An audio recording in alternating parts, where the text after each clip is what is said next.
I never intended to become the center of a family war.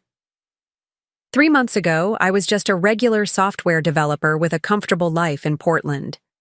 Now I'm the person my in-laws whisper about when they think I'm not listening. The one they're trying to manipulate out of an inheritance they didn't even know existed until recently. My name is Alex Morgan, and I discovered that family loyalty has a price tag, one my father-in-law was all too willing to put on display. Before we jump back in, tell us where you're tuning in from, and if this story touches you, make sure you're subscribed, because tomorrow I've saved something extra special for you. Just sign the papers, Alex. It's what's best for everyone involved. Howard Bennett's voice carried from the study of his riverfront estate's home. I froze in the hallway, gift bag clutched in my hand. I'd arrived early for Sunday dinner to surprise Rebecca with concert tickets for our anniversary.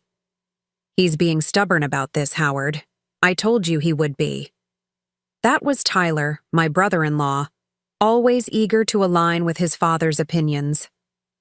Well, he needs to understand what's at stake here. The Peterson property holdings would complete our Cascade development. Without them, we lose the investors. Besides, what does a computer guy need with real estate anyway? I pressed myself against the wall, heart pounding.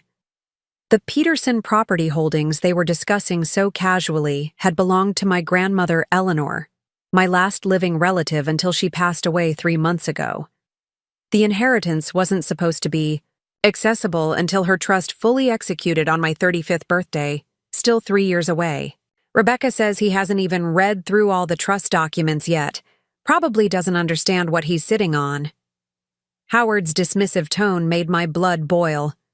If he signs the transfer paperwork tomorrow, we can still make this work.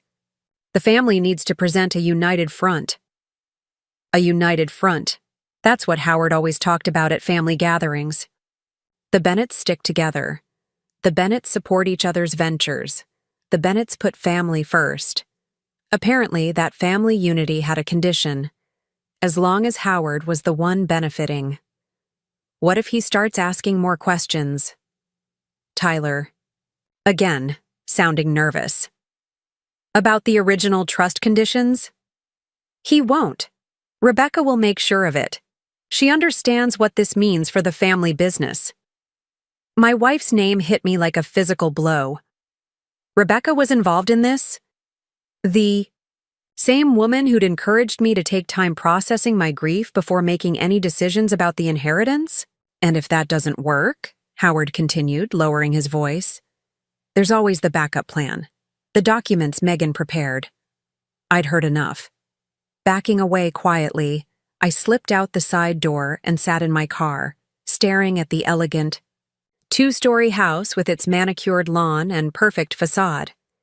Just like the Bennett family image, flawless on the outside, rotten at the core. My phone buzzed with a text from Rebecca. Where are you? Everyone's arriving for dinner. I started the engine. Not feeling well. Heading home. Talk later. As I drove away from Riverfront Estates, my grandmother's last words echoed in my mind. The trust will protect you, Alex, but only if you protect it first. At the time, I thought she was being dramatic, a quirk of old age. Now I wondered what she'd known that I was only beginning to discover. The drive home gave me time to think, but not enough time to process the betrayal. Rebecca and I had been married for 5 years. We'd met in college, built a life together, even talked about starting a family soon. Had it all been part of Howard's long game? A way to eventually access my family's assets? When Grandma Eleanor died, the Bennetts had seemed supportive. Howard offered to have his company lawyers look over her will as a favor to family. Diane brought food and checked on me daily. Tyler and Megan offered to help sort through Eleanor's belongings. Their concern seemed genuine, until the details of her estate became clear. Eleanor Peterson hadn't just left me her modest house in Cedar Heights. She'd left a substantial trust that included commercial properties in 3 states, a mountain, retreat in the Cascades, and controlling interest in the Peterson Educational Foundation. The revelation had surprised me as much as everyone else. Grandma had always lived modestly, giving no indication of her wealth. I pulled into our driveway and sat there, engine off, trying to decide what to do next. The house lights were off. Rebecca was still at her parents' place, unaware that I'd overheard everything. My phone buzzed again with a call from her, but I let it go to voicemail. I needed evidence before confrontation. Inside, I went straight to the home office and opened the safe behind the bookshelf. The trust documents were there, still in the envelope from the executor.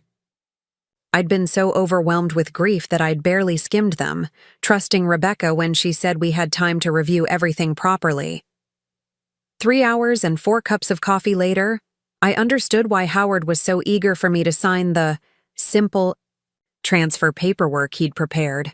Eleanor's trust explicitly prohibited selling any of the properties until 10 years after her death, unless the proceeds went directly to expanding the educational foundation. The Cascade property Howard coveted was specifically designated to become a nature education center. My phone had accumulated 6 missed calls and several increasingly concerned texts from Rebecca. Finally, I texted back, "Working through some things. Don't wait up." Her response came immediately. "Alex, what's going on? Dad said you left without saying anything. Are you okay?" I didn't answer. Instead, I called the one person I knew I could trust implicitly. "Nathan, it's Alex. I need your help with something sensitive. Can you come over?" Nathan Chen and I had been friends since college. He'd gone into cybersecurity while I pursued software development. If anyone could help me navigate this situation and verify what I was suspecting, it was him. "Give me 20 minutes, he said, no questions asked. While waiting, I searched for more information. Hidden in the middle of the trust document was a sealed letter with instructions to open it in case of any disputes over the estate. My hands shook as I broke the seal. "Dear Alex," it began in my grandmother's familiar handwriting. "If you're reading this, something has made you question the intentions of those around you. Trust your instincts. There are people who have been watching the Peterson assets for years, waiting for an opportunity. Your grandfather and I built everything legitimately, but others have tried to use shortcuts. The flash drive in this envelope contains documentation that may help you understand who you can trust. Remember that true family is defined by actions, not blood or marriage certificates. All my love, Grandma Eleanor." Inside the envelope was a small flash drive. I was staring at it when the doorbell rang. Nathan took one look at my face and said, "This is bad, isn't it?" I nodded, letting him in. "I need to know what's on this drive, but I'm afraid of what I'll find." "Then let's find out together," he said, taking the drive and plugging it into his laptop rather than mine. "Just in case there's anything malicious on here." The drive contained hundreds of files, financial records, emails, photos, and recorded conversations, all meticulously organized and dated. Eleanor had been gathering evidence for years. "Your grandmother was running counterintelligence," Nathan said, impressed. "Look at this. Emails between Howard Bennett and investors discussing a long-term acquisition strategy for the Peterson properties. Dating back 7 years ago." I felt sick. That's when Rebecca and I started dating. Nathan gave me a concerned look but continued scrolling. There's more. Financial records showing how Bennett Development has been struggling for the past decade. They've been over-leveraged on several projects. According to these projections, without new developments on the scale of what your family's properties would allow, they're heading for serious trouble. So this whole time, "I don't know what your wife's involvement is," Nathan said carefully, "but her family has definitely been planning this for years. The question is, what are you going to do now?" My phone buzzed again. "Rebecca, coming home now. We need to talk." I showed Nathan the message. "I need to know exactly what I'm dealing with before she gets here." Then let's see what else Grandma Eleanor left you, he said, opening another folder labeled Bennett Connections. What we found shook me to my core. Photos of Howard meeting with city officials who later approved his controversial developments. Records of payments to shell companies that traced back to the same officials. Environmental reports that had been altered to facilitate permits. Alex, Nathan said quietly, your father-in-law isn't just after your inheritance.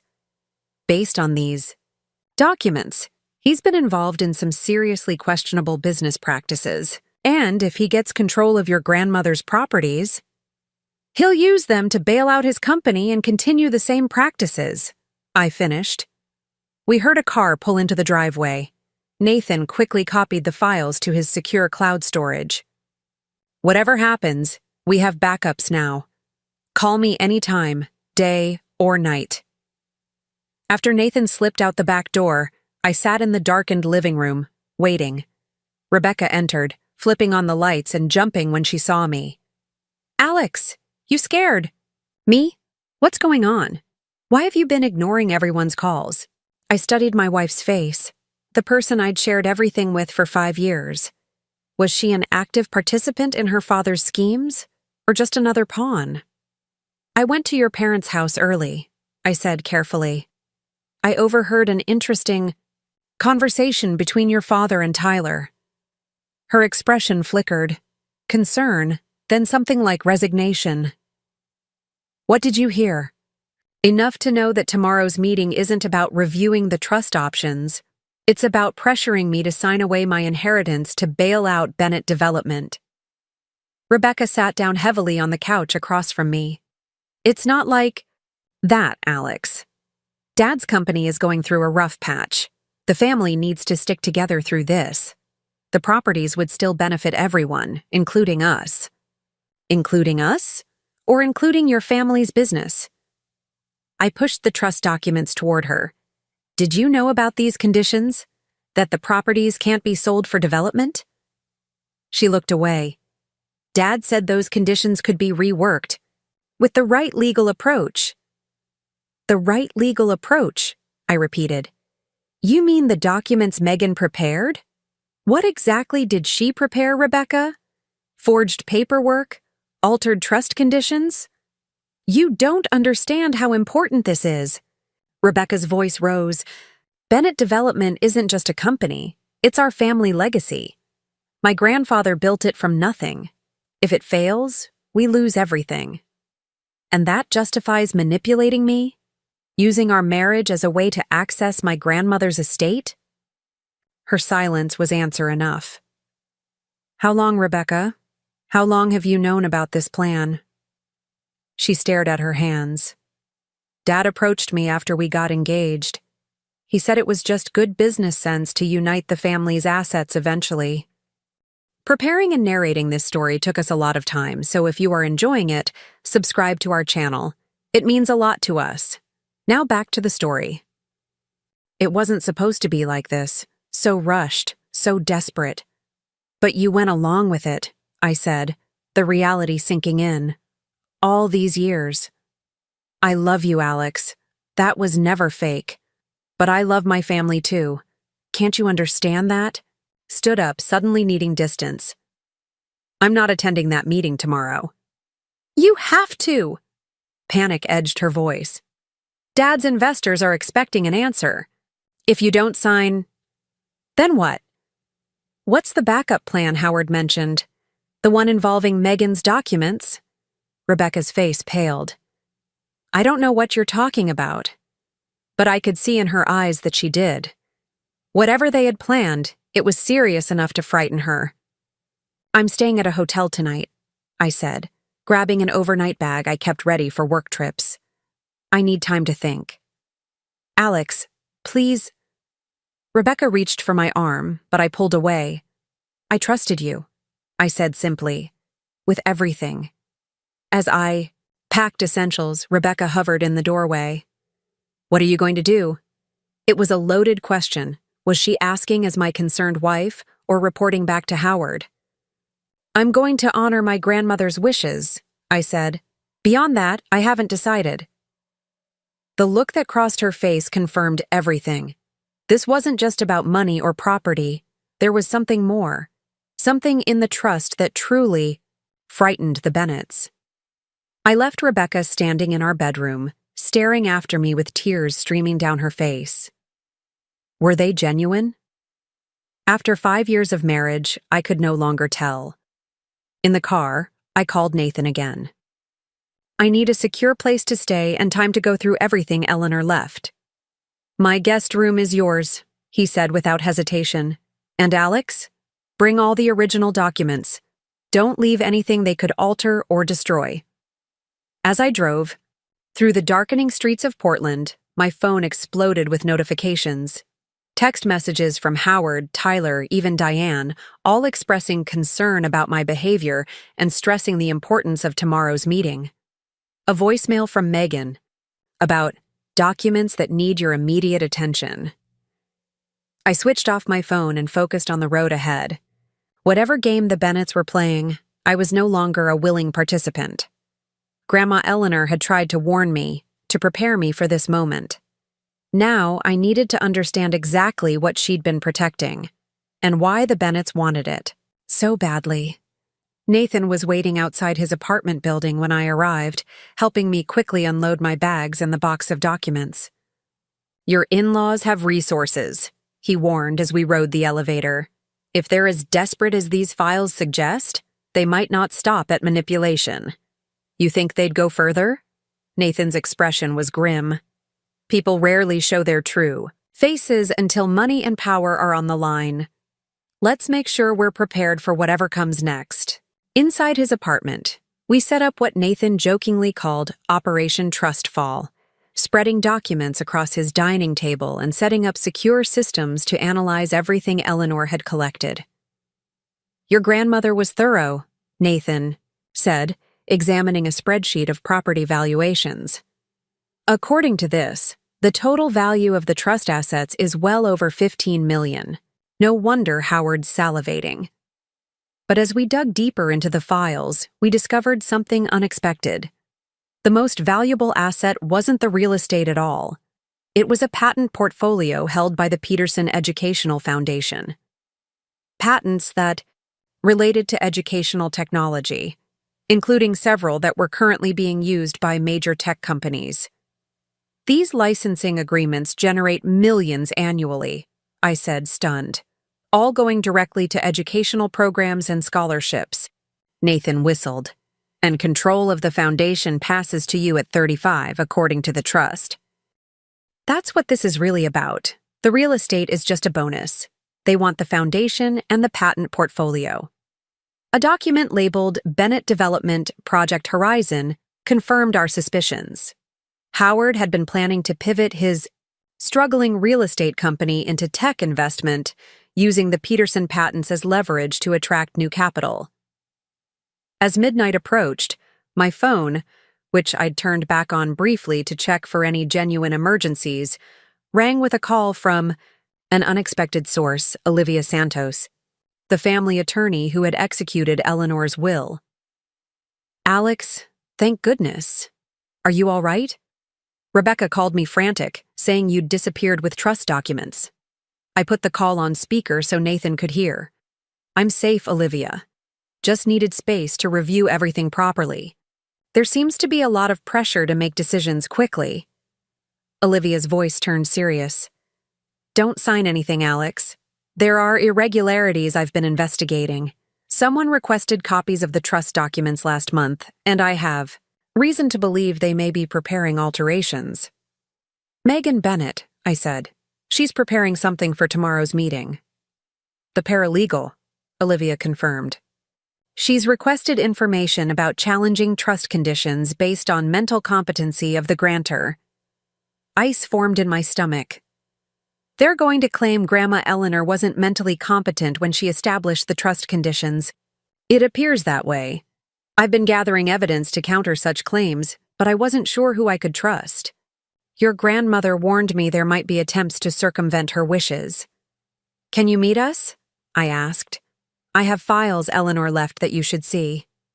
We arranged to meet Olivia at her office early the next morning, before the scheduled Family meeting at Lakeside Country Club.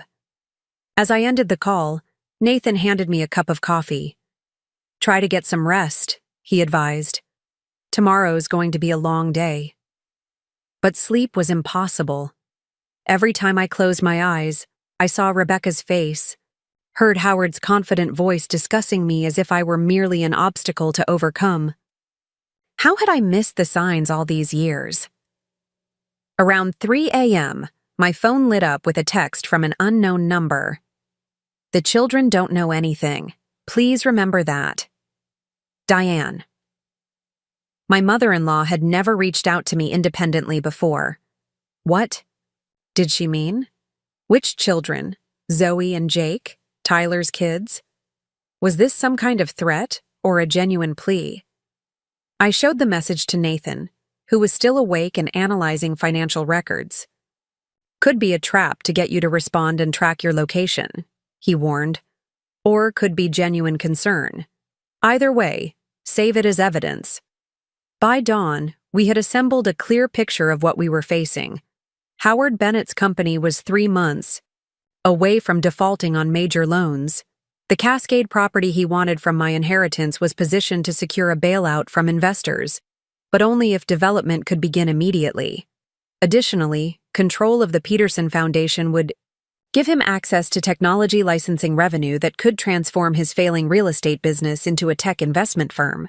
To achieve this, he needed my cooperation, or he needed to invalidate the trust conditions by proving Eleanor was mentally unfit when she created them.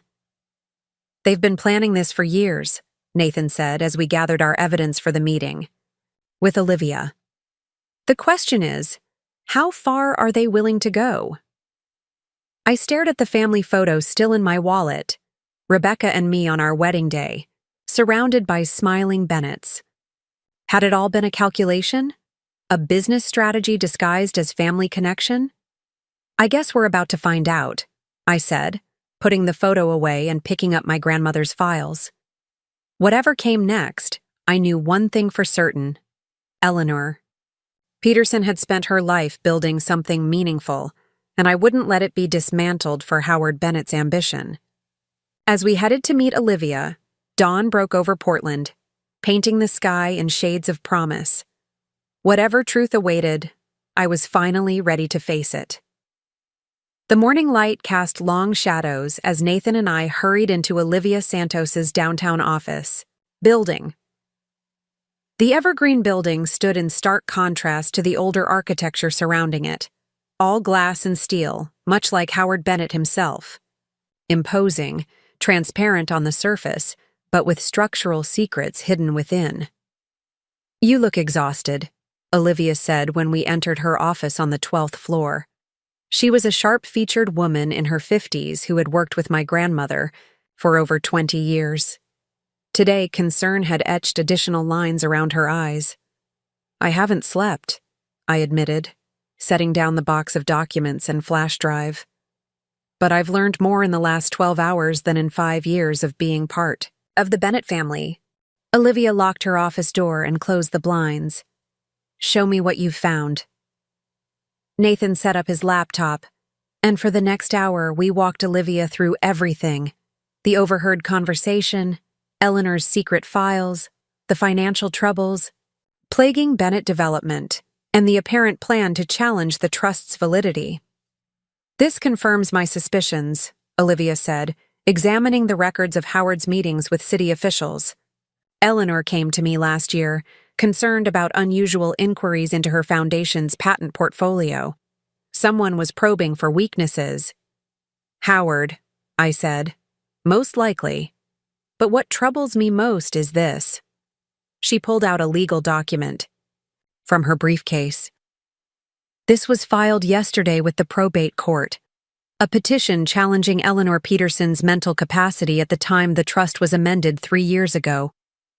The petition was signed by Rebecca Morgan, my wife, claiming that her close relationship with Eleanor gave her unique insight into the deterioration of her mental faculties.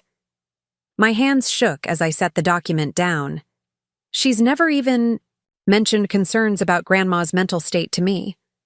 Eleanor was sharp until the end, Everyone who knew her would testify to that. That's why they needed Rebecca's statement, Olivia explained. As your wife, her testimony carries significant weight. She claims Eleanor confided in her about memory issues, confusion, and paranoia, specifically paranoia about her assets. The betrayal cut deeper than I could have imagined. Rebecca had been actively constructing a case against my grandmother's competency, all while comforting me through my grief. The hearing is scheduled for next month, Olivia continued. If successful, it would invalidate the amendments Eleanor made restricting the sale of properties and establishing the Educational Foundation's independence, putting everything under my control, I realized, which they expect to control through me. Precisely. The original trust from 15 years ago was much simpler, with fewer restrictions on how assets could be used. That's what they want. To revert to. Nathan, who had been examining the petition closely, looked up. There's something odd here. The medical evidence they're citing comes from visits to a Dr. Wilson in the months before Eleanor's death. But according to these records, he gestured to his laptop, Eleanor's doctor was Dr. Martinez for the past decade. Olivia's expression darkened. This is concerning. We need to contact Dr. Martinez immediately and get Eleanor's full medical records. As she reached for her phone, my own buzzed with an incoming call. Zoe Bennett, my 12-year-old niece. I hesitated, then answered, putting it on speaker. Uncle Alex? Zoe's voice was hushed, almost a whisper. Are you coming to Grandpa's meeting today? I'm not sure, Zoe. Why are you calling from your mom's phone? She left it when she went, to talk to Grandpa. They're all at our house and they're saying weird things about you. Dad said you're trying to destroy the family business. My heart sank. Tyler and Megan were already poisoning their children against me. That's not true, Zoe. It's complicated adult stuff. That's what they always say when they don't want to explain. Her voice carried the unique skepticism of preteens everywhere. But I heard more. Mom was on the phone with someone talking about Grandma Eleanor's medical records. She said they needed to finalize the narrative before you could dig too deep. What does that mean? Nathan and Olivia exchanged alarmed looks. Zoe, this is very important, I said carefully. Do you remember Dr. Martinez, the lady doctor who came to check on Grandma Eleanor a few times when you visited her with me? Yeah, she always gave me and Jake stickers. She came to the funeral, too. Did you ever meet another doctor? Maybe an older man? No. Wait. Mom and Dad took me and Jake to this office once. They said it was a doctor who needed to ask us questions about Great-Grandma Eleanor. He asked if she ever forgot our names or got confused. Dad kept giving us these looks when we said no. My blood ran cold. They had tried to coach the children into providing false testimony. Zoe, I need to go now, but thank you for calling me. You didn't do anything wrong. Uncle Alex? Are you and Aunt Rebecca getting divorced? Jake heard Mom and Dad talking about it. The innocent question caught me off guard. I don't know, Zoe, but whatever happens between adults, I'll always be your uncle. That won't change. Promise you'll still take us hiking? Dad always says he will, but then work gets busy. I promise. I have to go now. Put your mom's phone back exactly where you found it, okay? After the call ended, I looked at Olivia and Nathan. They're falsifying medical records and attempting to use children as witnesses, Olivia added, disgust, evident in her voice. This goes beyond aggressive estate planning. This is fraud. What's our next move? I asked. The meeting at Lakeside is in 3 hours, Nathan reminded us. They're expecting you to show up and sign their documents. And if I don't? They proceed with the competency challenge, Olivia said. But now we know they're fabricating evidence, which gives us leverage. I think I should go to the meeting, I decided. Let them present their case, their documents, get everything in the open. It's risky, Olivia cautioned. Howard is used to getting his way. If he realizes you're onto them. Actually, Nathan interrupted, studying his screen. It might be our best opportunity. I've been analyzing these financial records more closely. Bennett Development didn't just make questionable deals. They've been moving money through shell companies that trace back to that same Dr. Wilson who supposedly treated Eleanor. Money laundering, possibly tax evasion. That explains why they're so desperate, I said. It's not just about saving a failing business. It's about covering up financial crimes. Olivia looked thoughtful. We need more than suspicions. We need concrete evidence of the fraud, something that would stand up in court. The doctor, I realized. If we can prove Dr. Wilson falsified medical records for payment. I have contacts at the medical board, Olivia offered. And the original trust includes provisions for hiring investigators to protect its integrity. Eleanor was always thinking ahead. Nathan checked his watch. We have 3 hours until the meeting. I can keep digging into these financial connections, but we might need something more tangible to confront them with. A plan began forming in my mind. What if we give them exactly what they want, just not in the way they expect? For the next 2 hours, we worked feverishly, Olivia contacting Eleanor's real doctor to secure affidavits regarding her mental competency, Nathan tracing the money trail between Bennett Development and Dr. Wilson, and me preparing for a confrontation I never imagined having with the family I'd married into. My phone continued to buzz with messages. Rebecca, please come home. We can work this out together. Howard, son, I understand you're upset, but family stands together in hard times. This meeting is crucial for all our futures. Tyler, whatever you think you know, you don't have the full picture. Don't make a decision that hurts everyone, including Rebecca. Diane, the children are asking about you. Please consider them before you make any rash decisions. The message from Diane gave me pause. Her cryptic text from last night, combined with this appeal to consider the children, suggested she might not be fully aligned with Howard's schemes. Was there a potential ally within the Bennett family itself?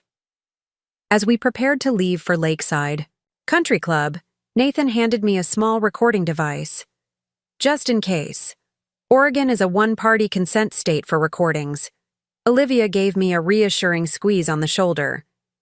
Eleanor chose you as her trustee for a reason, Alex. She believed in your integrity, even if she had concerns about the influences around you. The drive to Lakeside took us through Portland's wealthiest neighborhoods, past homes that rivaled the Bennetts in grandeur. The country club itself was an exclusive retreat nestled against the water, its stone facade and manicured grounds, projecting old money and established power. Mr. Morgan, the valet greeted me by name as I pulled up. The Bennett party is in the Sequoia room. Of course they were, the most expensive private dining room where Howard conducted his most important business deals. I'll be monitoring things from my car in the parking lot, Nathan said, handing me a Bluetooth earpiece disguised as a hearing aid. If things get ugly, just say, I need to consider all perspectives, and I'll call with an emergency. Olivia would be arriving separately, timing her entrance for maximum impact. We'd agreed that surprise was our strongest advantage. The walk through Lakeside's hushed corridors felt surreal. Staff nodded respectfully, unaware of the drama about to unfold. Through floor-to-ceiling windows, I could see wealthy patrons enjoying lunch on the terrace, their lives untouched by the kind of betrayal waiting for me behind closed doors. I paused outside the Sequoia room, hearing the murmur of voices inside.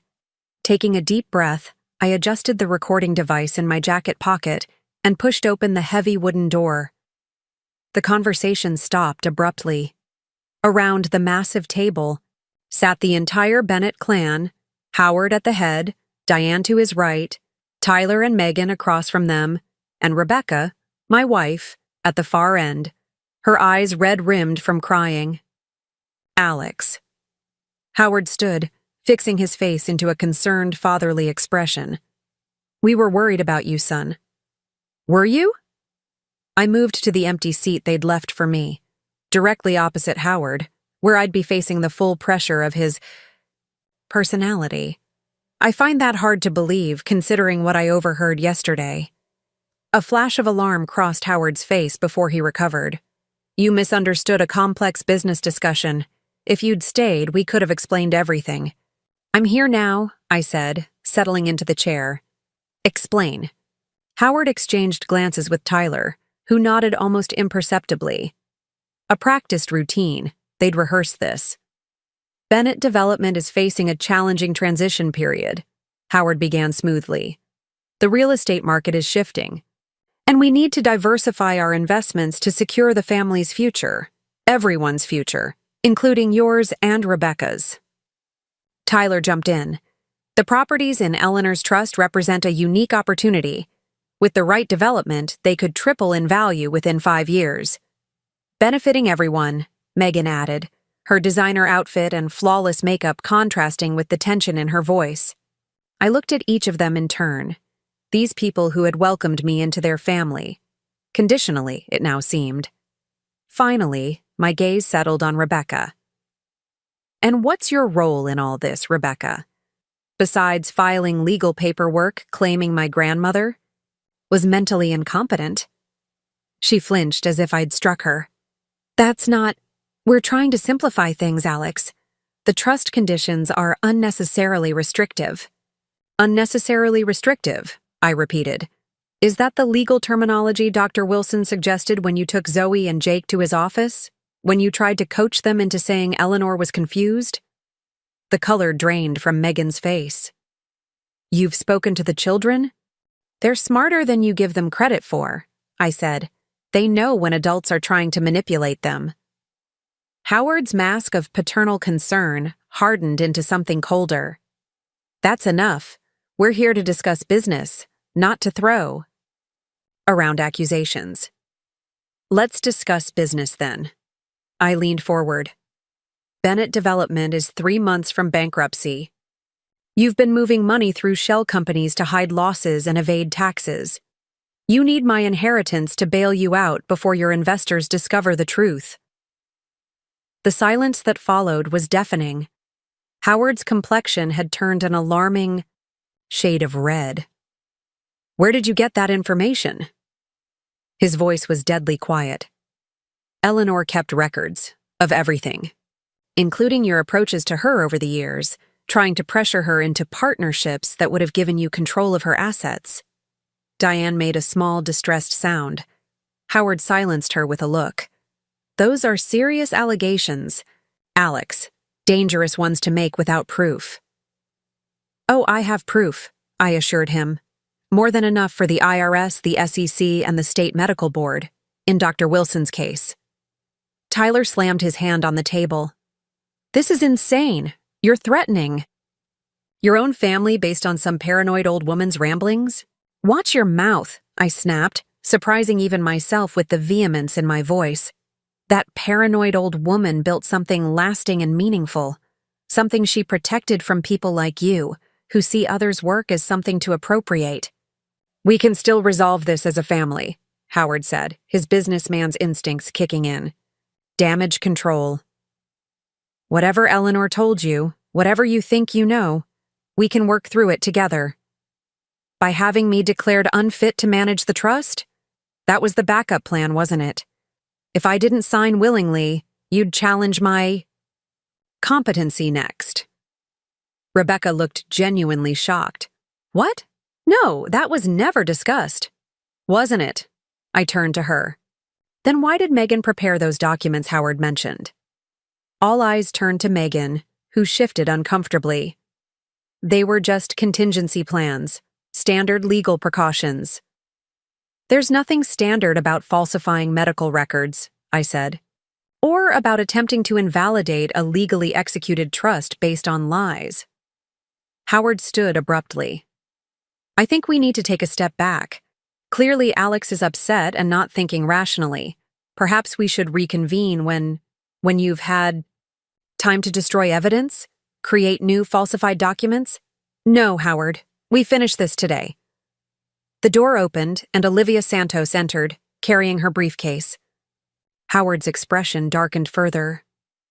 "This is a private family meeting," he said. "You weren't invited, Olivia." "I invited her," I said. "As the legal executor of Eleanor Peterson's estate, she has every right to be here, especially when discussing attempts to challenge the trust's validity." Olivia set her briefcase on the table with a decisive click. "I've just come from meeting with Dr. Martinez, Eleanor's actual physician for the past 12 years. She's provided a complete medical history and an affidavit confirming Eleanor. Peterson was of sound mind until her death. Additionally, I've filed emergency motions to protect the trust assets pending investigation of potential fraud." "This is outrageous," Howard sputtered. "You can't just—" "I've also," Olivia continued calmly, "notified the state medical board about Dr. Wilson's apparent willingness to create false medical histories. They're quite interested, especially given the financial connections between his practice and Bennett Development subsidiaries." The room went utterly still. Then Diane did something unexpected. She began to laugh, a soft, almost relieved sound. "Thank God," she said, ignoring Howard's furious glare. "It's finally over." "Diane," Howard warned, "not another word." But 25 years of obedience had apparently reached its limit. "No, Howard. I'm done watching you destroy our family for your ambitions. I'm done with the lies, the manipulations, the constant pressure on everyone around you to prop up your ego and your failing business." She turned to me. "Alex, I tried to warn you last night. I knew Howard was desperate enough to do almost anything. I just couldn't bring myself to openly betray him. Not until now." Howard's face contorted with rage. "After everything I've built for this family—" "You built nothing," Diane cut in with surprising force. "Your father built Bennett Development. You've been riding his reputation while slowly dismantling his legacy with shortcuts and schemes. The children deserve better than to watch you drag the Bennett name through criminal proceedings." Rebecca had gone completely pale. "Criminal proceedings? Mom, what are you saying?" "Your father has moved well beyond aggressive business tactics," Diane said wearily. "The tax evasion started 3 years ago. Then came the bribes to city officials. I looked the other way, told myself it was just how business worked. But using the children, trying to steal from Eleanor's foundation, that's where I draw the line." Howard lunged for his wife, but Tyler intercepted him, pushing him back into his chair. "Dad, stop! You're making everything worse!" I sat in stunned silence, watching the Bennett family facade crumble completely. This wasn't how I'd expected the confrontation to go. I'd prepared for denials, for threats, for manipulative appeals to family loyalty, not for this implosion from within. "Is it true?" Rebecca asked her father, voice shaking. "Have you been breaking the law?" Howard's silence was answer enough. "The properties," Megan said suddenly. "We need them not just for development but to sell quickly, to cover the money that's been diverted before the quarterly audit." "Megan!" Tyler hissed, but the damage was done. "How much?" I asked. "How much has been diverted?" 3 million, Diane answered when no one else would. "That's what he's admitted to me. The real figure is probably higher." $3 million. Embezzled, hidden, now desperately needed before auditors discovered the fraud. Rebecca buried her face in her hands. "I didn't know. I swear I didn't know it was this bad." Did I believe her? I wasn't sure. The woman I thought I knew would never have participated in criminal activity, but that woman wouldn't have filed false reports about my grandmother's mental state either. "Here are your options," Olivia said, addressing Howard directly. "Option 1. We proceed with the fraud investigation. The trust files formal complaints with all relevant authorities. Bennett Development faces criminal and civil penalties, and its officers, including you and Tyler, potentially face criminal charges. Howard's jaw clenched, but he remained silent. Option 2, she continued. You withdraw all challenges to Eleanor Peterson's trust. You resign from Bennett Development. The company undergoes restructuring under independent management. The diverted funds are repaid in full, plus penalties. No criminal charges, but you're removed from any position of financial control. You can't force me out of my own company, Howard growled. Actually, she can, Diane said. I own 51% of the shares. They were my father's before he died. I've simply allowed you to act as though the company was yours. This revelation seemed to shock even Tyler and Megan. The great Howard Bennett, master builder and business titan, had been operating on his wife's sufferance all along. Mom? Tyler looked bewildered. Is that true? Diane nodded. I kept quiet because family harmony seemed more important than asserting my rights. I was wrong. Howard stood again, his imposing figure now somehow diminished. This is all a bluff. You have suspicions, not proof. And you, he pointed at me, are throwing away a future with this family over a misunderstanding. I met his gaze steadily. No, Howard. I'm protecting my grandmother's legacy from people who see it as nothing but a resource to be exploited. The only one throwing away a future here is you. We have more than suspicions, Olivia added. Eleanor Peterson wasn't just keeping records. She was working with forensic accountants to document every irregularity. The evidence is comprehensive and has already been provided to my office. This wasn't entirely true. We were still assembling the financial trail, but Howard didn't know that. The flash of panic in his eyes told me Olivia's gambit had worked. I need time to consider these options, Howard said stiffly. You have 24 hours, Olivia replied. After that, we proceed with full legal action. The room fell into a tense silence. Then Megan suddenly gathered her designer purse and stood. I need some air. Sit down, Tyler ordered. We handle this as a family. Like you handled the falsified medical records? I asked. Or the coached testimony from children? That was Howard's idea. Megan snapped, her composure finally cracking. All of it, the fake doctor, the petition, everything. He promised it would save the company, secure our future. Now we're facing criminal charges? Megan, shut up, Howard barked, but she was beyond caring. No, I'm not going down for this. I have children to think about. The United Bennett front was disintegrating by the second. Alex? Rebecca said softly. Can we talk privately, please? I looked at my wife, the woman I'd built a life with, shared dreams with, trusted completely.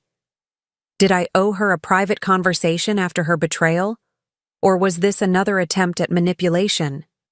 Whatever you need to say, you can say here, I decided. Hurt flashed across her face, but she nodded. I filed that petition because Dad convinced me it was the kindest option. That challenging the trust directly would mean a long public legal battle that would stress you during your grieving. He said this way would be quicker, cleaner. And you believed that invalidating my grandmother's wishes based on lies was the kind option? I believed we were helping you, she insisted. You were so overwhelmed after Eleanor died, barely looking at the trust documents. Dad said they were unnecessarily complicated, that simplifying everything would relieve your burden while securing the family's future. Our family's future, I corrected. Not yours, mine. Eleanor's legacy isn't a resource for Bennett Development to exploit. Rebecca flinched at my tone. I love you, Alex. That's always been real. But I love my family too, and when they said they needed help. You chose them, I finished for her. You chose them over honesty, over integrity, over me. Tears spilled down her cheeks. What happens now? To us? It was the question I'd been avoiding since the moment I overheard Howard's conversation. What did happen now? Could a marriage survive this level of betrayal? Did I even want to try? I don't know, I answered honestly. Right now, my priority is protecting Eleanor's trust and foundation. The rest, we'll have to see. Howard had been watching our exchange with calculating eyes. The foundation, he said suddenly. That's what this is really about, isn't it? Not the properties, but the educational foundation and its patents. His business instincts had finally identified the true prize. The real estate was valuable, but the technology patents were the sustainable asset, generating ongoing revenue that would only grow as educational technology expanded. Eleanor built that foundation to support education, not to finance your lifestyle or bail out your business mistakes, I said. Think bigger, Alex, Howard urged, a hint of his charismatic persuasiveness returning. With the right management, those patents could be leveraged for 10 times their current value. We could transform education across the country, not just fund a few scholarships. By right management, you mean yourself? I mean professional business leadership, not academics and charity administrators. Even now, facing potential criminal charges, Howard Bennett couldn't help trying to sell a vision to negotiate a deal. It was almost admirable in a twisted way, the sheer persistence of his ambition. The foundation stays as Eleanor designed it, I said firmly. Independent of Bennett Development or any other commercial enterprise. Howard's expression hardened. Again. Then you're a fool, just like your grandmother, sitting on a gold mine and content to dig out a few nuggets at a time. Better that than strip mining it for quick profit until nothing remains, I shot back. The tension was interrupted by a knock at the door. A club employee entered, looking uncomfortable at the obvious hostility in the room. Excuse me, Mr. Bennett, but there are 2 gentlemen asking to speak with you. They say it's urgent. Something. About quarterly financial reviews? Howard went rigid. Tell them I'm in a meeting. I'll speak with them later. They were quite insistent, sir. They mentioned regulatory oversight? The auditors. They'd arrived early, perhaps tipped off by the unusual movement of funds we'd discovered. Howard's time had just run out. Tell them 5 minutes, Howard said, visibly struggling to maintain his composure.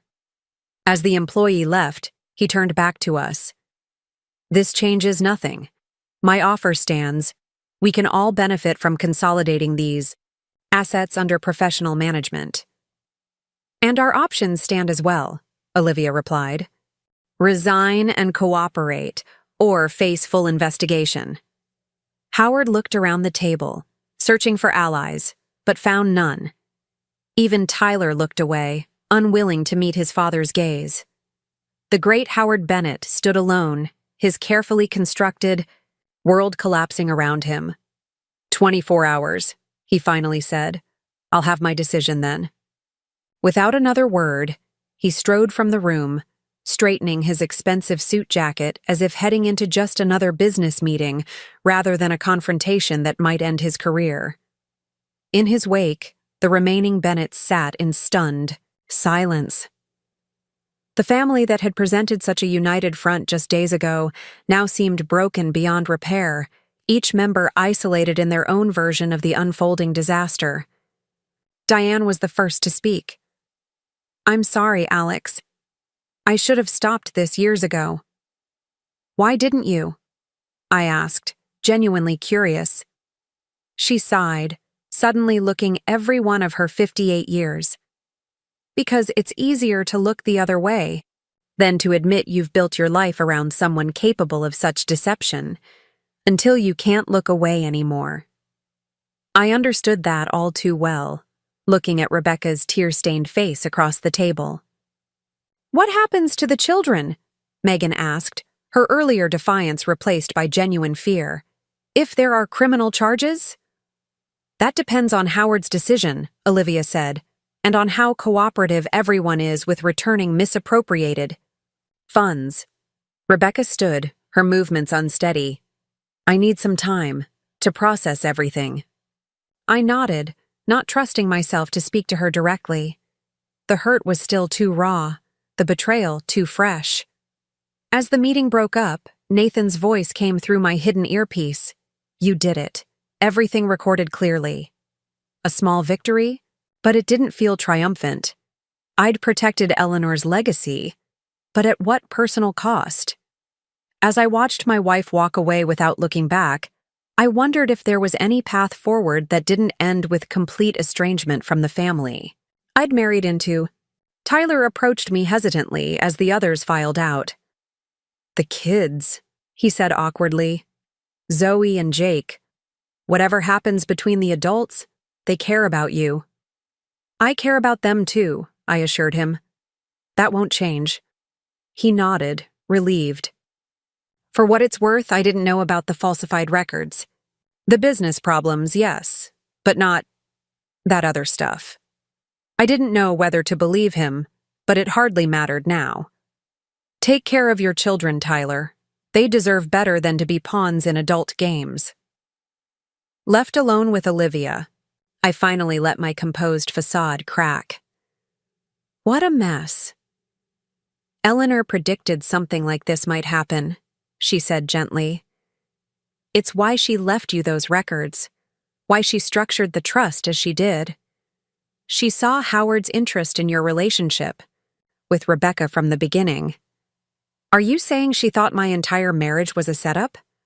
The idea was too painful to contemplate. "No. She believed Rebecca genuinely loved you, but she also believed Howard would eventually try to use that love as leverage." Grandma Eleanor, perceptive until the end. Had she seen something in Rebecca that I'd missed? Or had she simply understood Howard Bennett better than I ever had? "What do you think Howard will do?" I asked.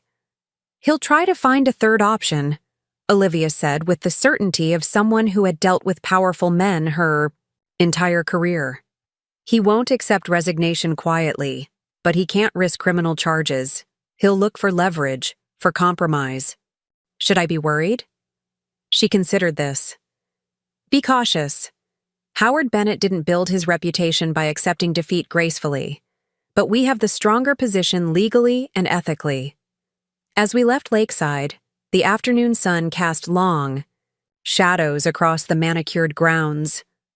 Club members continued their rounds of golf, their tennis matches, their leisurely lunches, unaware of the drama that had just unfolded in the Sequoia Room. Life went on, unchanged for them. For me, everything had shifted. My marriage, my family connections, my understanding of the past 5 years, all called into question by a single overheard conversation and the evidence that followed. "What now?" I asked Nathan as we regrouped, in the parking lot. "Now we prepare for Howard's countermove," he said. "Because there will be one." I nodded, gazing back at the imposing country club building. The confrontation had gone better than expected in some ways, worse in others. Howard was cornered but not defeated. The Bennett family was fractured but not completely aligned against him. And Rebecca, my wife, my partner, the woman I'd planned a future with, where did her loyalties truly lie? With her father's ambitions? With our marriage? Or somewhere in between? "Eleanor trusted you to make the right decisions," Olivia reminded. "Me. Whatever comes next, remember that." As we drove away from Lakeside, I couldn't help feeling that this wasn't the end of the battle for my grandmother's legacy. It was just the beginning. Howard Bennett was wounded, but still dangerous. And the hardest choices, the most personal ones, still lay ahead. The true test wasn't just protecting Eleanor's assets. It was deciding what kind of person I wanted to be in the face of betrayal, and what kind of future I wanted to build from the broken pieces of trust. The Portland skyline glittered with early evening lights as I sat in Nathan's apartment, staring at the recording device that had captured everything at Lakeside. We'd been analyzing the audio for hours, planning our next moves, preparing for Howard's inevitable counterattack. "He's too quiet," Nathan said, pacing the living room. "It's been 8 hours since the meeting and nothing. No calls, no emails, No legal maneuvers we can detect. That's what worries me, I admitted. Howard Bennett doesn't just accept defeat and disappear. My phone buzzed with a text from Rebecca. I'm staying at my parents' house tonight. We need time apart to think. I showed Nathan the message. At least she's being direct now. Or she's helping her father strategize, he pointed out. We can't assume anyone in that family is being genuine, especially after what we learned today. The revelation that Diane secretly owned controlling interest in Bennett Development had shocked everyone, including apparently Howard himself. The family's power dynamics weren't what they'd seemed, which made predicting their next moves even harder. Olivia's forensic accountants are still going through Eleanor's records, I said. But they've confirmed at least 2 are. $7 million in suspicious transfers from Bennett Development to offshore accounts. Howard wasn't just embezzling, he was preparing an escape plan. The question is whether he'll use it, Nathan replied. Fleeing. The country would mean abandoning everything he's built, admitting defeat. His reputation is already damaged. The auditors who showed up at Lakeside won't stay quiet. Even if he returns the money, the business community will know. My phone rang. Olivia Santos. Alex, we have a situation. Howard just filed an emergency motion with the probate court claiming you're mismanaging Eleanor's estate and requesting a temporary freeze on all assets. What? On what grounds? He's claiming you've refused reasonable family settlement discussions and are acting against the interests of potential beneficiaries. It's a desperate move, but it could tie things up for weeks while the court investigates. I rubbed my temples, feeling a headache building. Can he do that?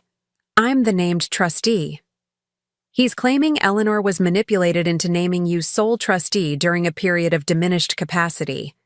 It's the same argument they were building, with the falsified medical records just repackaged. So he's doubling down on fraud, essentially, but he's also trying another angle, claiming that as Rebecca's husband, you have a fiduciary responsibility to consider her interests in any decisions about family assets. We're talking about my grandmother's estate, not marital property. I know that, but it creates enough legal questions to potentially delay things.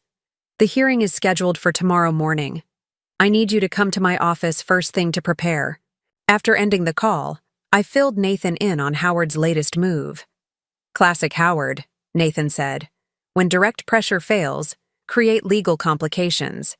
He's buying time. For what, though? What's his endgame here? The answer came 20 minutes later when my laptop chimed with an incoming email from an address I didn't recognize. The subject line read, "A reasonable solution."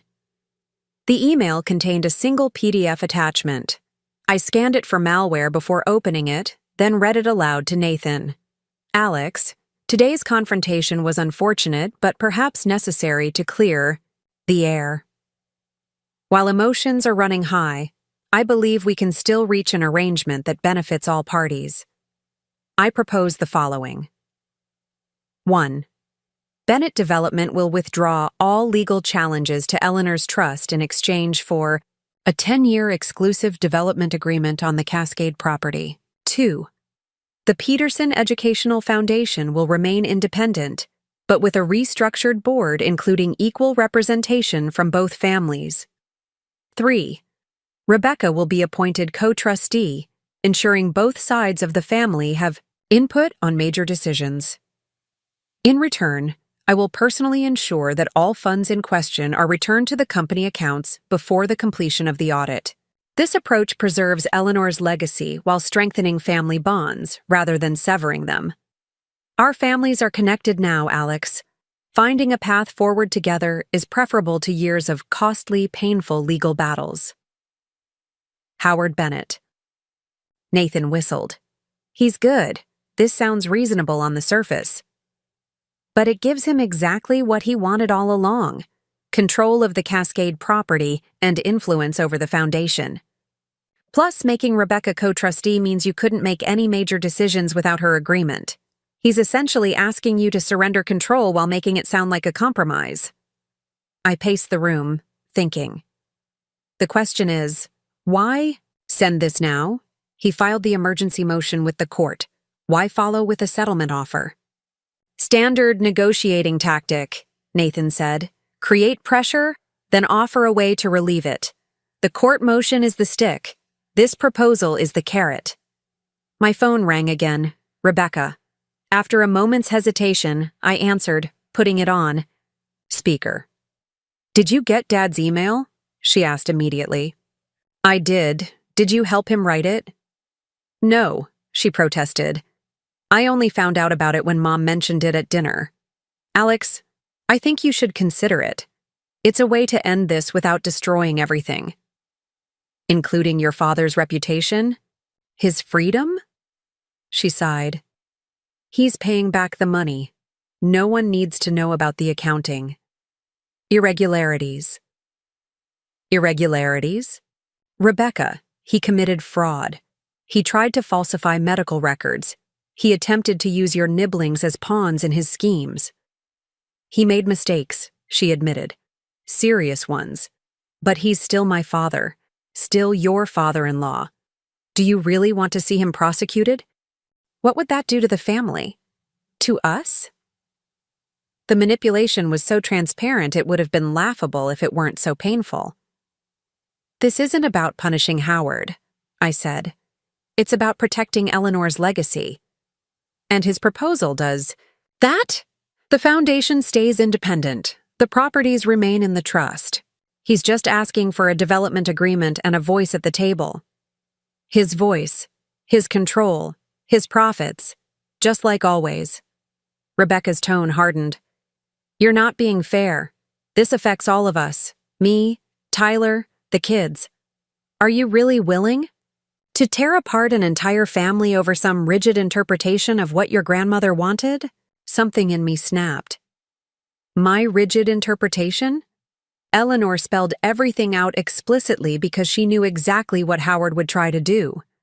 She built protections into that trust because she understood his character better than I did. Better than you do, apparently. That's not... Rebecca, he used you. He used our marriage. He encouraged you to file false statements about my grandmother's mental state.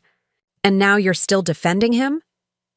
I'm trying to save what's left of our family, she cried, including our marriage, which you seem willing to throw away. The accusation stung, but I forced myself to stay calm. Our marriage was already compromised the moment you chose to participate in Howard's schemes rather than being honest with me. Silence stretched between us. Then quietly, I never meant to hurt you. I believe that, I said, surprised to find I actually did. But good intentions don't change what happened, or what's still happening. What do you mean? This proposal, the court filing, Howard's still trying to manipulate and control everything, and you're still helping him. That's not fair, she repeated, but with less conviction. Tell me honestly, if I reject this reasonable solution, what happens next? What has Howard planned? Her hesitation told me everything. I don't know exactly. But you know something. Another pause. He mentioned that public scandals hurt everyone involved, that the foundation's reputation would suffer if its trustee was involved in ugly family litigation. Threats now. Perfect. I rubbed my eyes, suddenly exhausted. Rebecca, I need to go. We'll talk tomorrow after the court hearing. Court hearing? What hearing? So she didn't know everything. Ask your father about the emergency motion he filed this afternoon, the one trying to freeze all the trust assets. Her shocked silence was the last thing I heard before ending the call. Nathan, who had been listening to the entire exchange, shook his head. She's torn. Between her husband and her father, I agreed, though it doesn't feel like much of a competition from where I'm standing. Don't underestimate the power of family dynamics established over decades, he warned.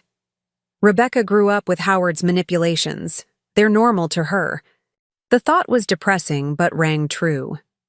How much of Rebecca's behavior was willing participation, and how much was the result of a lifetime under Howard's influence?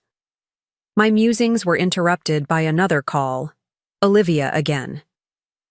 "We've identified Dr. Wilson," she said without preamble. "His real name is Walter Jensen.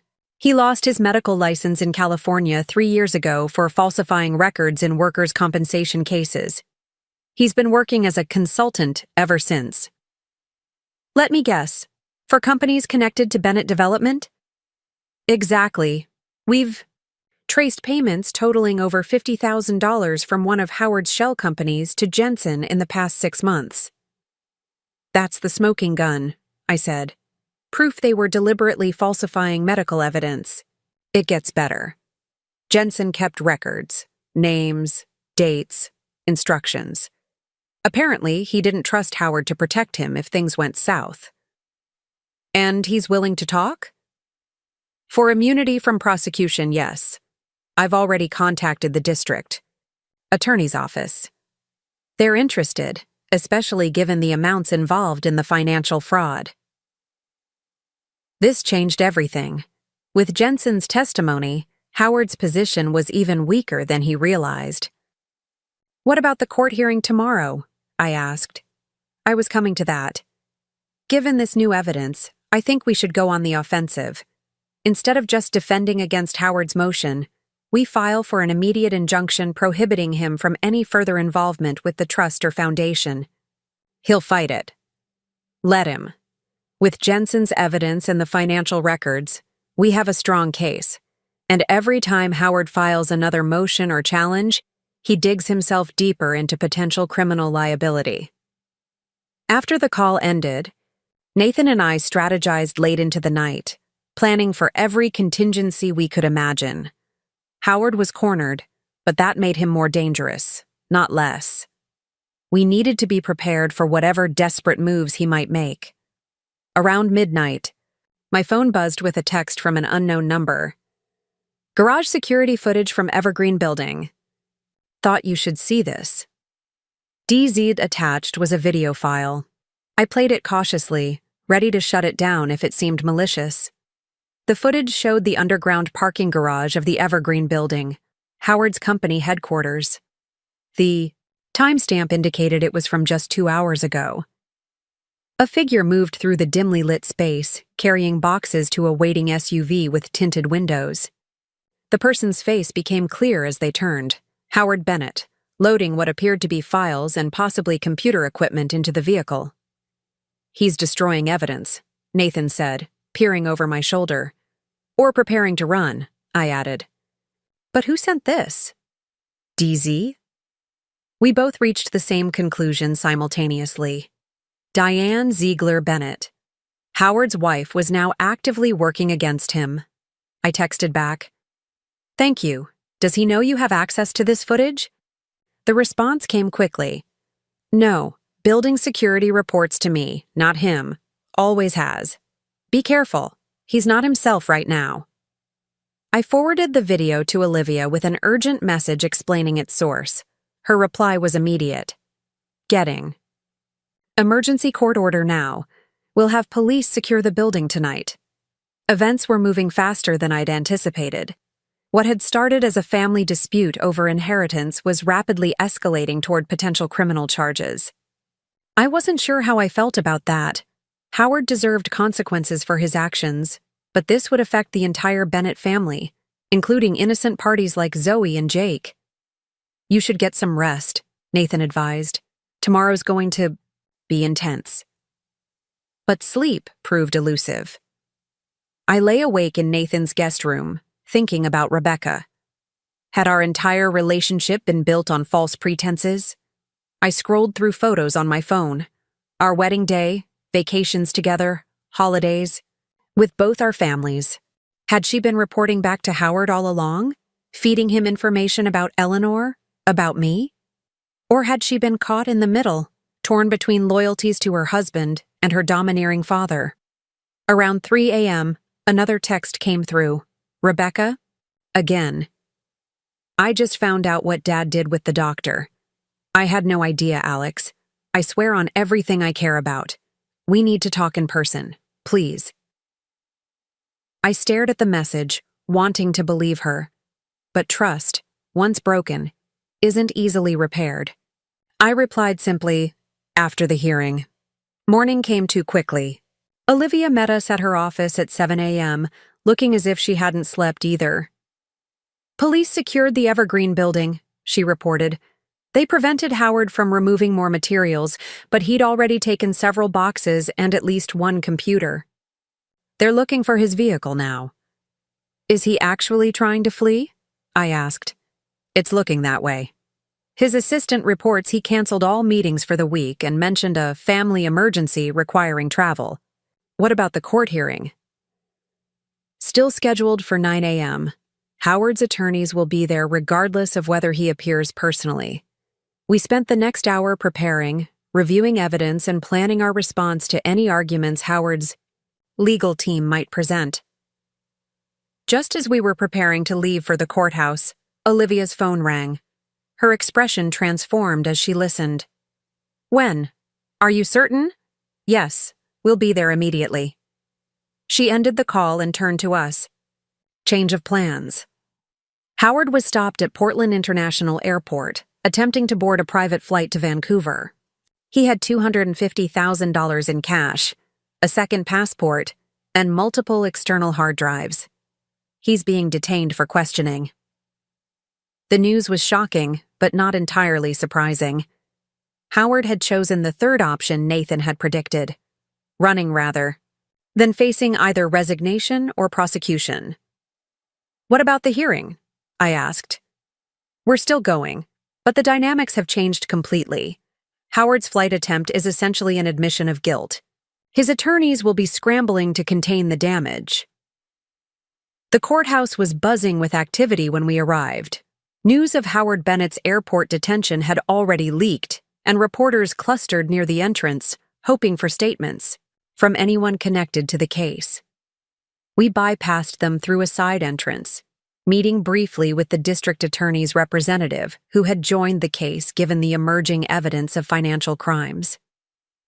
As we entered the courtroom, I saw Rebecca sitting alone in the gallery, her face pale and drawn. Our eyes met briefly before she looked away. Howard's high-powered legal team huddled near the front, their usual confidence visibly shaken. The lead attorney, Martin Grayson, approached Olivia before proceedings began. Ms. Santos, in light of recent developments, we'd like to request a brief continuance to confer with our client. Your client had plenty of time to confer before attempting to flee the country, Olivia replied coolly. We're proceeding as scheduled. When the judge entered and proceedings began, the atmosphere was tense. Grayson immediately moved to have Howard's emergency petition withdrawn. Your Honor, due to a miscommunication about the nature of family discussions, my client wishes to withdraw the petition questioning Mr. Morgan's management of the Peterson Trust. The judge, a no-nonsense woman in her 60s, peered over her glasses. A miscommunication led your client to file sworn statements alleging mismanagement, and then attempt to leave the country with significant cash and electronic devices? Is that your position, Mr. Grayson? Grayson squirmed visibly. The circumstances of Mr. Bennett's travel are being misconstrued, Your Honor. He was simply, save it for the criminal proceedings, the judge cut in. This court's concern is the Peterson Trust and its assets. Miss Santos, I understand you have a counter-petition? Olivia rose. Yes, Your Honor. Given Mr. Bennett's actions and the evidence we've assembled regarding his attempts to improperly influence the Trust's administration, we're seeking an injunction prohibiting him and his associates from any involvement with the Peterson Trust or Educational Foundation. On what grounds? Attempted fraud, Your Honor. We have evidence that Mr. Bennett orchestrated a scheme to falsify medical records regarding Eleanor Peterson's mental capacity, with the goal of invalidating trust provisions that restricted his access to assets. The judge's expression hardened. These are serious allegations. We have documentation and a cooperating witness, Your Honor. Dr. Walter Jensen, formerly known as Dr. Wilson, has provided a statement detailing payments received from Bennett development subsidiaries in exchange for creating false medical histories. Grayson jumped up. Your Honor, these allegations are completely unfounded and irrelevant to today's hearing. On the contrary, the judge replied, they speak directly to the question of whether Mr. Bennett should have any influence over the Peterson Trust. I'll review the evidence and witness statement in chambers. As the judge temporarily recessed to examine the materials Olivia provided, I noticed Rebecca slip out of the courtroom. I followed, finding her in the hallway, leaning against a wall with eyes closed. Rebecca, I said softly. She straightened, wiping away tears. He was really going to run. Leave us all to deal with the fallout. I'm sorry. Don't be. You tried to tell me who he really was. I just couldn't, or wouldn't see it. The moment felt fragile, balanced between reconciliation and further estrangement. Did you know about Dr. Jensen? About the falsified records? No, she said firmly. I knew Dad wanted me to file the petition questioning Eleanor's competency, but he told me it was based on real concerns shared by her friends and associates. I never imagined he was manufacturing evidence. I studied her face, searching for signs of deception. What about our marriage? Was that ever part of Howard's long-term strategy? Pain flashed across her features. How can you ask me that? I loved you. I still love you. Dad may have been happy about the connection to Eleanor's family, but he didn't arrange our relationship. But you never questioned his sudden interest in my grandmother's estate after we married? The convenient timing never struck you as odd? In hindsight, I should have seen the patterns, she admitted. But Alex, you have to understand. Growing up with Howard Bennett as your father means accepting a certain level of manipulation as normal. His schemes and angles were just how business worked. Everyone had ulterior motives in his world. It was a sobering reminder of how differently we'd been raised. My grandmother Eleanor had taught me that integrity wasn't negotiable. Rebecca had learned that everything was potentially a transaction. What happens now? She asked. To Howard? To us? Howard will likely face criminal charges. The evidence is too strong, and his attempt to flee makes him look even more guilty. And us? She repeated, her voice smaller. I didn't have an answer that wouldn't hurt one or both of us. I don't know, Rebecca. Trust is easy to break and hard to rebuild. But not impossible? A flicker of hope in her question. Before I could respond, Nathan appeared in the hallway. They're calling everyone back in. The judge has made her decision. Inside the courtroom, the tension had ratcheted even higher. Howard's attorneys looked grim, while Olivia appeared cautiously optimistic. The judge wasted no time once proceedings resumed. Having reviewed the evidence presented, I find sufficient cause to grant the injunction requested by the Peterson Trust representatives. Howard Bennett and all officers of Bennett Development are hereby prohibited from any involvement. With the Peterson Trust or Educational Foundation pending full investigation of the allegations raised today. She continued, her tone leaving no room for argument. Furthermore, I am freezing all Bennett Development corporate accounts pending review by forensic accountants. The evidence of financial irregularities is too substantial to ignore.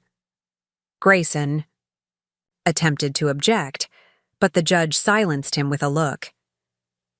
Mr. Grayson, your client attempted to flee the jurisdiction with cash and data storage devices while under investigation. Save your arguments for the criminal proceedings, which I understand are now being prepared by the district attorney's office. With a bang of her gavel, the hearing was adjourned. Olivia turned to me, satisfaction evident in her expression. That couldn't have gone better if we'd scripted it ourselves. As we filed out of the courtroom, I spotted Diane speaking quietly, with a district attorney representative in the corner. Her role in exposing Howard's evidence tampering had clearly aligned her with the prosecution. Rebecca approached hesitantly. "Alex, can we talk now? Really talk?" I glanced at Nathan and Olivia, who both nodded encouragingly. "We'll handle the press inquiries," Olivia assured me. "Take the time you need." Rebecca and I found a quiet corner in a nearby coffee shop, away from the courthouse crowd. For several minutes, we sat in uncomfortable silence, the gap between us filled with unspoken accusations and regrets. "I've filed for separation from Howard," Diane announced as she joined us unexpectedly, sliding into a chair at our table. "After 36 years of marriage." "Mom, are you sure that's—" "It's long overdue," Diane cut her off. "I enabled his behavior for decades, Rebecca. Made excuses. Looked the other way. Not anymore." She turned to me. "Alex, I want you to know I never approved of Howard's schemes regarding Eleanor's estate. I should have spoken up sooner, been more direct in my warnings." "The text about the children," I remembered. "You were trying to tell me they were being used." She nodded. "I discovered Howard had taken Zoe and Jake to meet with Jensen. I was furious, but confronting Howard directly would have only made him more secretive. I thought warning you might help." "Why come forward now, though?" Rebecca asked. "Why turn over the security footage of Dad removing files?" Diane's expression hardened. "Because he crossed a line. Using the children was bad enough. Planning to abandon his family to save himself? Unforgivable." The conversation shifted to more immediate concerns: Howard's likely prosecution, the impact on Bennett Development and its employees, the future of the Peterson Trust. Diane revealed that she'd been quietly documenting Howard's financial maneuvers for over a year, suspecting he was engaging in increasingly risky behavior.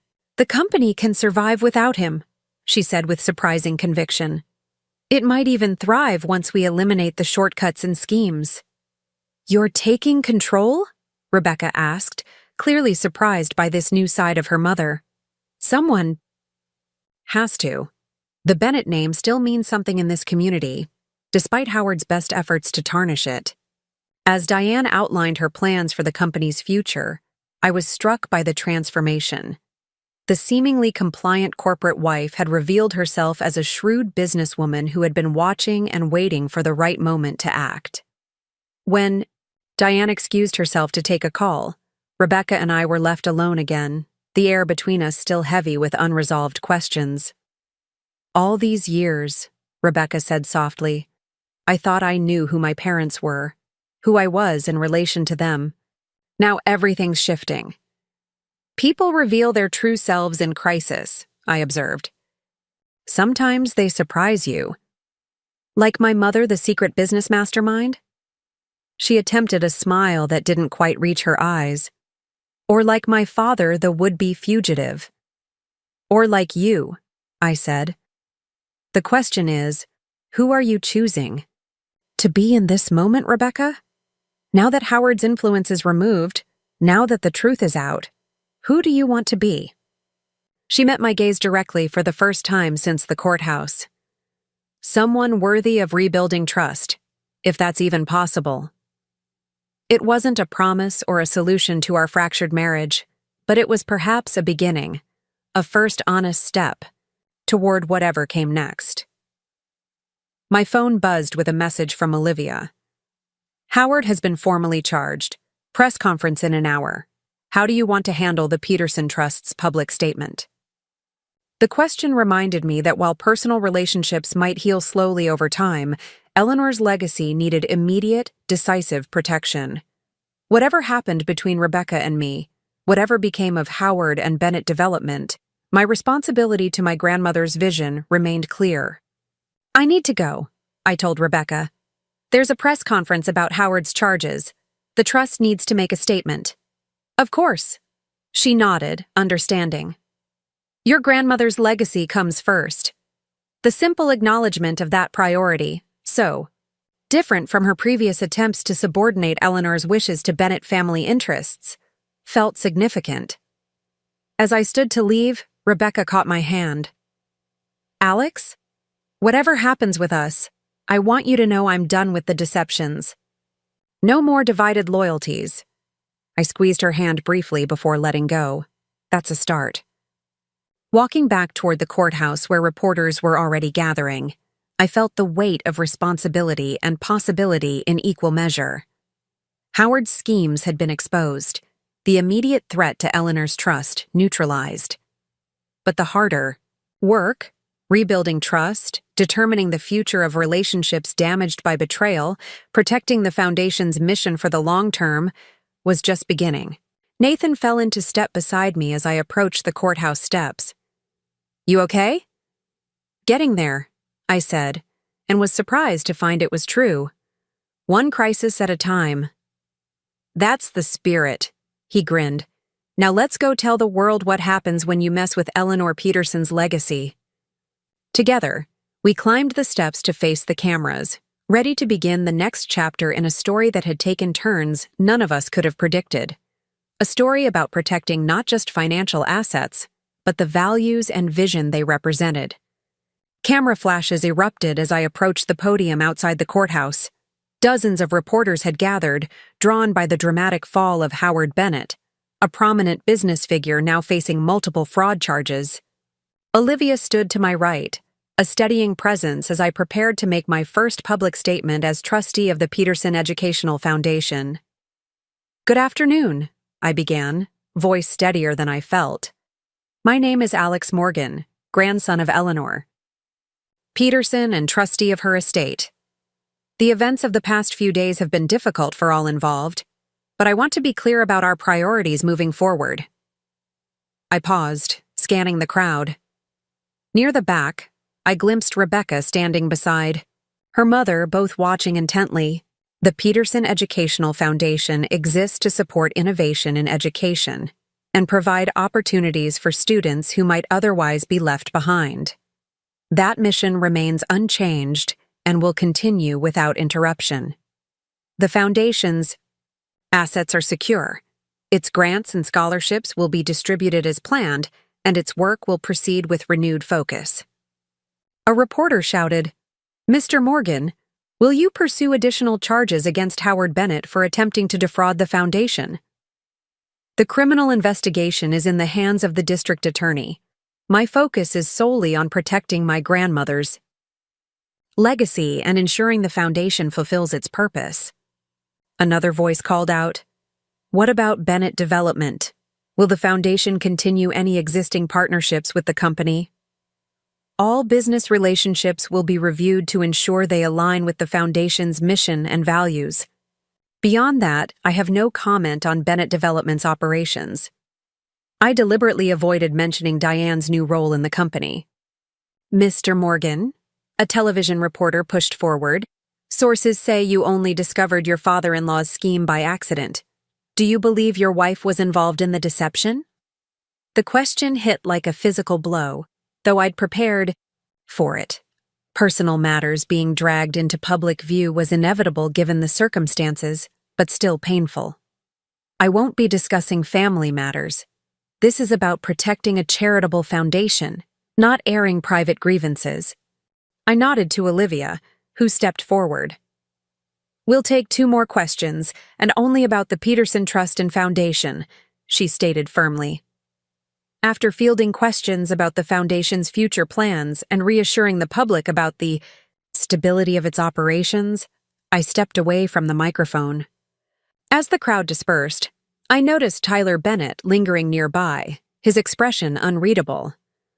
Quite a performance, he said as I approached, the dedicated grandson protecting his inheritance. It's not an inheritance, Tyler. It's a responsibility. He laughed without humor. Always the moral high ground with you. Meanwhile, our family is being torn apart. Your father did that, not me. Did he? Or did you escalate what could have been a private family matter into a public spectacle? Those reporters are circling like vultures. Our stock has plummeted. Clients are canceling contracts. I studied my brother-in-law, trying to understand his perspective. What did you expect would happen when Howard's schemes were exposed? They didn't need to be exposed, Tyler hissed. You could have negotiated privately, found a compromise. Instead, you've destroyed a company that employs hundreds of people. Bennett Development was built on solid foundations before Howard started cutting corners, I reminded him. It can recover under better leadership. Like my mother? Tyler scoffed. She may own the majority shares, but she doesn't understand the business like Dad does. Maybe that's exactly what the company needs. Someone who doesn't see manipulation and fraud as standard business practices. Tyler stepped closer, lowering his voice. You think you've won, don't you? That this is over? Dad may be down, but he's not out. He built contingency plans you haven't even imagined. Is that a threat? It's a reality check. This isn't some morality play where the good grandson triumphs over the evil father-in-law. Real life is messier. He glanced toward Rebecca and Diane, and casualties pile up on all sides. Before I could respond, Tyler walked away, heading toward his wife Megan, who waited by their luxury SUV, her designer sunglasses failing to hide her obvious distress. Olivia joined me, following my gaze. Don't let him get to you. Tyler has always been Howard's most devoted disciple. Do you think he's right? About Howard having contingency plans? Possibly. Men like Howard Bennett don't surrender easily. But whatever he planned, it's likely compromised now that he's in custody and under investigation. Nathan approached, laptop bag slung over his shoulder. The Foundation's servers have been secured, and I've upgraded all security protocols. If anyone tries to access sensitive information, we'll know immediately. Good, I nodded, because according to Tyler, this isn't over. Of course it isn't, Nathan agreed, but we're better prepared now than we were 2 days ago. As we walked toward the parking lot, Rebecca broke away from her mother and intercepted us. Alex, can I speak with you, alone? I hesitated, then nodded to Olivia and Nathan. I'll meet you back at the office. Rebecca waited until they were out of earshot. You did well up there. Grandmother would have been proud. The compliment surprised me. Thank you. I've been thinking about what you asked earlier, about who I want to be in all this. She took a deep breath. I want to be someone who makes things right, not someone who perpetuates harm. Starting with this. She handed me a manila envelope. These are copies of documents I found in Dad's home office last night. Plans for restructuring the foundation if he gained control. Names of board members he planned to install. Companies he intended to direct contracts toward. I accepted the envelope, stunned by this unexpected turn. Why are you giving me this? Because it's the right thing to do. Because Eleanor deserves better than to have her vision corrupted. And because, she faltered, because I want to be worthy of your trust again, even if that takes time.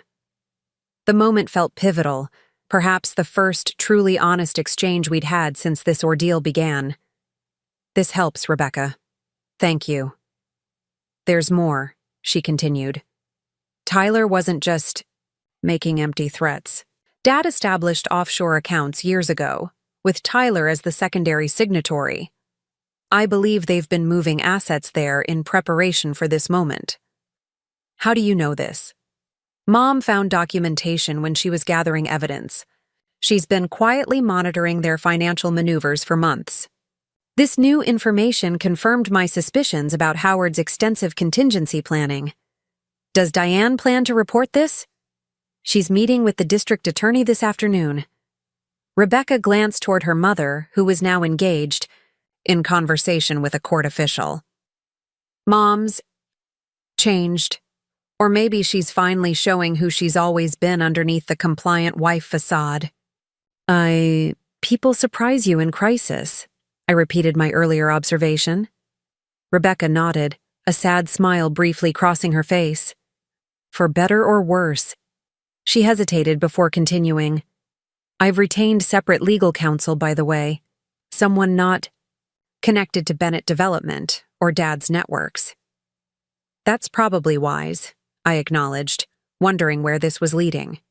They advised me to formally distance myself from Dad's actions. to make it clear I wasn't a knowing participant in his schemes. Understanding dawned. You're going to make a statement. A deposition initially, possibly public testimony later if this goes to trial. Her voice wavered slightly. I need to tell the truth, Alex, about what I knew, what I suspected, what I chose to ignore. It's the only way forward I can live with. The implications were significant. Rebecca testifying against her father would be seen as the ultimate betrayal in Howard's eyes. It would permanently alter her relationship with parts of her family, especially Tyler. Are you sure about this? The fallout will be painful. She finished for me. But continuing to live in a web of lies would be worse. She met my gaze directly. I've lived in Dad's shadow my entire life, measuring my choices against his approval. I don't want to be that person anymore. For the first time since discovering Howard's plot, I felt a genuine connection to the woman I'd married. This wasn't the Rebecca who had filed false statements about my grandmother, who had prioritized her father's schemes over honesty. This was someone finding her own moral compass, perhaps for the first time. Whatever happens next, I said carefully, I respect this decision. It wasn't forgiveness or reconciliation. Those would require more time and evidence of sustained change, but it was acknowledgement of a step in the right direction. Rebecca seemed to understand the limited nature of the gesture.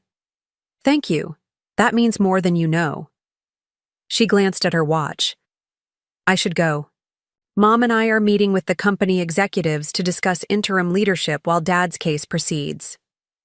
As she walked away, I felt the weight of the manila envelope in my hands, tangible evidence of Rebecca's changing allegiances. Whether it represented a genuine transformation or merely a strategic repositioning remained to be seen, but it was undeniably a turning point. Back at Olivia's office, we reviewed the documents Rebecca had provided. They painted a disturbing picture of what Howard had intended for the Peterson Educational Foundation if his plan had succeeded. Redirecting grants toward businesses with connections to Bennett Development, installing board members who would rubber stamp his decisions, and gradually shifting the foundation's focus from education to broader community development, a term vague enough to encompass Howard's real estate projects. He would have gutted the foundation's mission within 5 years, Olivia observed, disgust evident in her voice, all while maintaining the Peterson name for legitimacy. The question is whether these documents help us legally, I said. They establish intent and premeditation, she confirmed. The district attorney will be very interested. They strengthen the case that Howard's attempts to gain control of the trust weren't just aggressive business tactics, but part of a calculated fraudulent scheme. Nathan, who had been examining the foundation restructuring plans, looked up. There's something else here. Look at these proposed board members. He pointed to several names. 3 of these people sit on the boards of companies that received suspicious payments from Bennett Development subsidiaries. Suggesting a wider network of co-conspirators, Olivia noted. The DA needs to see this immediately. As Olivia made arrangements to share the new evidence with prosecutors, my phone rang. Zoe Bennett's number. Uncle Alex? Her voice sounded small and strained. Is it true Grandpa's going to jail? I moved to a quiet corner of the office, unsure how to navigate this conversation. Hello, Zoe. Things are complicated right now. Your grandfather is in some legal trouble, but nothing's been decided yet. Dad's really angry. He keeps saying you betrayed the family. My heart sank. Tyler was involving his children in adult conflicts, just as Howard would have done. I'm sorry you're hearing those things. This situation is difficult for everyone. But Mom says Grandma is right, that Grandpa did bad things with money. Her voice dropped to a whisper. They're fighting a lot, Mom and Dad, about you and Grandpa and everything. I'm really sorry you're caught in the middle of adult problems, Zoe. None of this is your fault. I know. she said with surprising maturity. Mom explained that sometimes adults make bad choices, and then other adults have to make them stop. That's a good way to put it. Jake thinks you hate us now because of what Grandpa did. Her direct approach was typical of 12-year-olds, cutting straight to her concern. That's absolutely not true, I assured her. What's happening with your grandfather doesn't change how I feel about you and Jake at all. I'm still your uncle. Even if you and Aunt Rebecca get divorced? Dad says that's happening. The question caught me off guard. Rebecca and I hadn't discussed divorce explicitly, though separation seemed inevitable given recent events. Families can take many forms, Zoe. Even if adult relationships change, I'll always care about you and Jake. Promise? Because Jake's having nightmares about everyone going away. I promise. Would it help if I came to see you both soon? We could go for ice cream or something? Yes. Her enthusiasm was immediate. But not with Dad. He's too angry right now. I understand. Maybe with your mom? She'd be okay with it. She cried after watching you on TV today, but she said they were relieved tears, whatever that means. Megan's reaction surprised me. I'd assumed she was fully aligned with Tyler and Howard. Tell your mom to text me and we'll arrange something, okay? After ending the call, I rejoined Nathan and Olivia, my mind still processing this unexpected connection with the Bennett children. Everything okay? Nathan asked, noting my expression. Family complications, I said simply. The innocent? Bystanders in all this. Speaking of complications, Olivia interjected. The district attorney just called. Howard is requesting a meeting with you. With me? Why? He wouldn't say. But his attorney indicated he wants to discuss a family resolution that could benefit all parties. Another manipulation attempt, Nathan warned. He's desperate and looking for leverage. Or he genuinely wants to mitigate the damage. To his family, Olivia suggested, though her tone indicated skepticism. Either way, you're not obligated to meet with him. I considered the request. Howard was cornered, his schemes exposed, his freedom in jeopardy. What could he possibly offer now that would change anything? Yet curiosity tugged at me. What was his endgame? If I do meet with him, it would have to be with legal representation present, I said.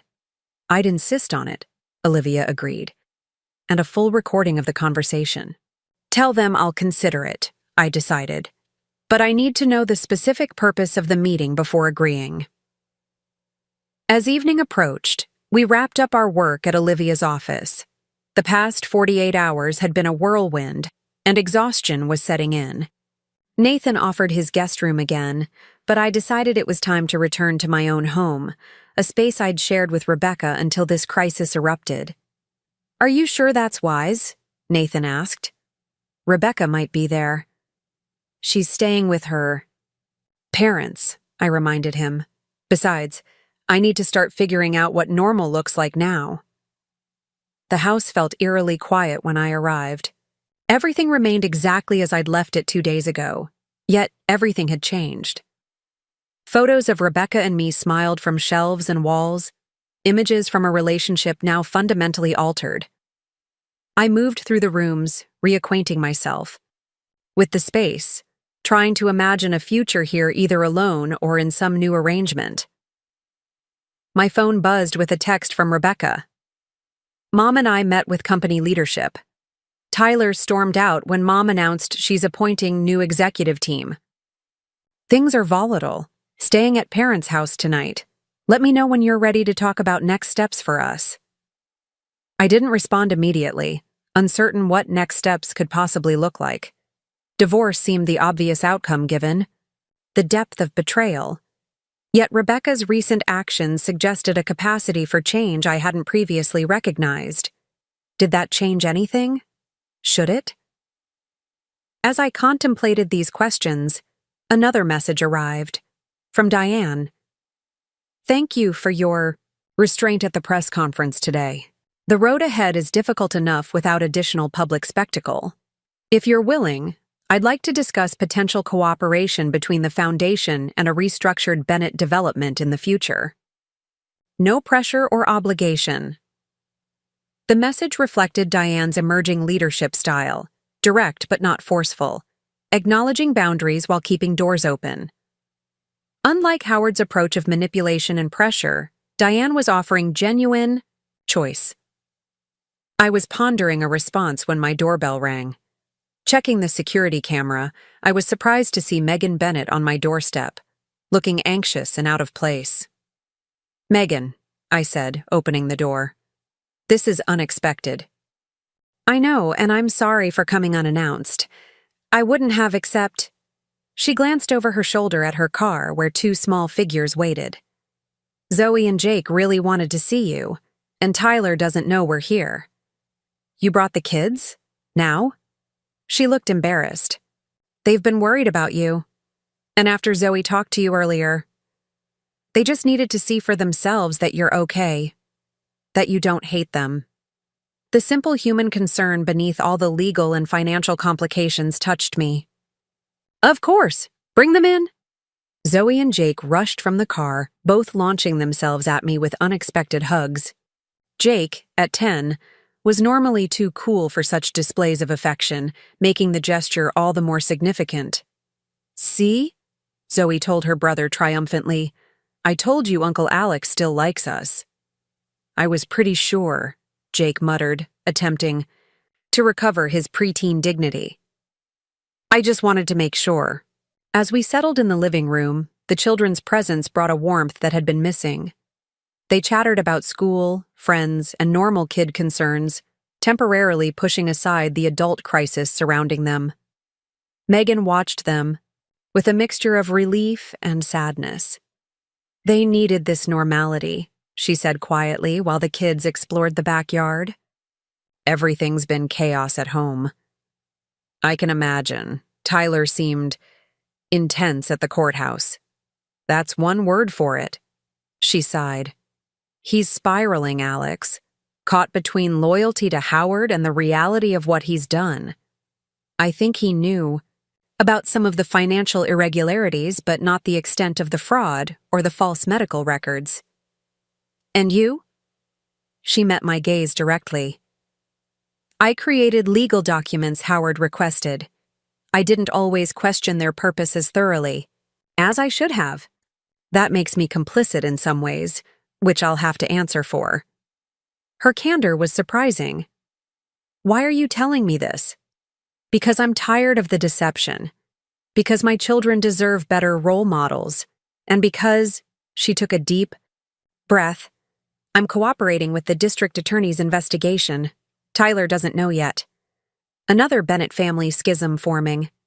That won't be an easy conversation." "No," she agreed, "but necessary. I keep asking myself what kind of example I'm setting for Zoe and Jake. Do I teach them that family loyalty means enabling wrongdoing? Or that integrity sometimes requires difficult choices?" It was the same fundamental question Rebecca seemed to be wrestling with. Where does family loyalty end and personal responsibility begin? The Bennett family was collectively facing a moral reckoning that had been long deferred. "What will you do if Tyler can't accept your decision?" I asked. "I don't know," she admitted, "but I can't keep participating in the fiction that Howard's actions were justified or minor." Jake and Zoe returned from the backyard, interrupting our conversation. Jake held up my basketball. "Can we play a quick game, like we used to?" For the next 30 minutes, we shot baskets in the driveway, the children's laughter a surreal counterpoint to the serious matters hanging over all our lives. Megan watched from the porch, occasionally checking her phone with increasing anxiety. "We should go," she finally called. "It's getting late." As they prepared to leave, Zoe hugged me again. "Will you still take us hiking sometime? Like you promised?" "Absolutely, as soon as things settle down a bit." Jake gave a small wave. "Tell Aunt Rebecca we miss her too." Their simple acceptance and resilience in the face of family upheaval was both heartbreaking and hopeful. As their car pulled away, I felt a renewed sense of purpose, not just to protect Eleanor's legacy, but to help minimize the collateral damage to innocent parties like Zoe and Jake. Inside, I found a missed call from Olivia. Her voicemail was brief but concerning. Alex, Howard's attorney, provided details about the requested meeting. He claims to have information about Eleanor that would change your understanding of the situation completely. Call me when you can. What information could Howard possibly have about my grandmother that I didn't already know? Was this another manipulation tactic, or did he genuinely have something significant to reveal? I called Olivia back immediately. What exactly did Howard say about Eleanor? Just that cryptic statement about changing your understanding. His attorney hinted it relates to Eleanor's intentions for the foundation and her relationship with Bennett Development in the years before her death. That's absurd. Grandma Eleanor was explicit about keeping her foundation independent from Howard's influence. I agree it sounds like a desperate ploy, but what? Olivia hesitated. Howard seems very confident about whatever this information is. His attorney mentioned documents Eleanor supposedly signed regarding future collaboration with Bennett Development. If such documents existed, we would have found them in her records or the trust documentation. Unless they were kept separate for some reason, Olivia pointed out. I don't want to alarm you unnecessarily, but we should at least hear what he claims to have. The suggestion that Eleanor might have had secret arrangements with Howard seemed preposterous. She had always been transparent about her intentions and cautious about business entanglements. Yet doubt crept in. Had there been aspects of her business dealings I wasn't privy to? Arrange the meeting, I decided. With all legal protections in place. Let's hear what Howard thinks he knows. After ending the call, I sat in my quiet house, surrounded by remnants of a life that no longer existed.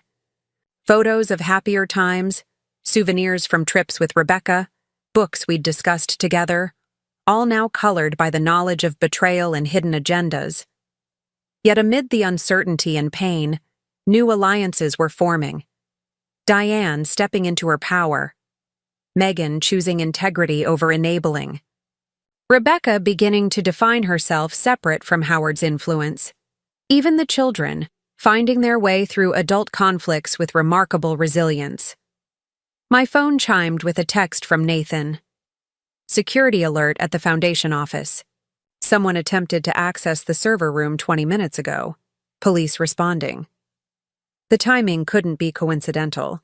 Just as Howard was requesting a meeting about supposed information regarding Eleanor, someone was trying to access foundation records. The connection seemed obvious. I called Nathan immediately. Any idea who it was? Security cameras caught a partial image. Looks like Tyler, but waiting for confirmation. He used an old access code that should have been deactivated. Was anything compromised? Don't think so. The enhanced security measures we installed blocked access.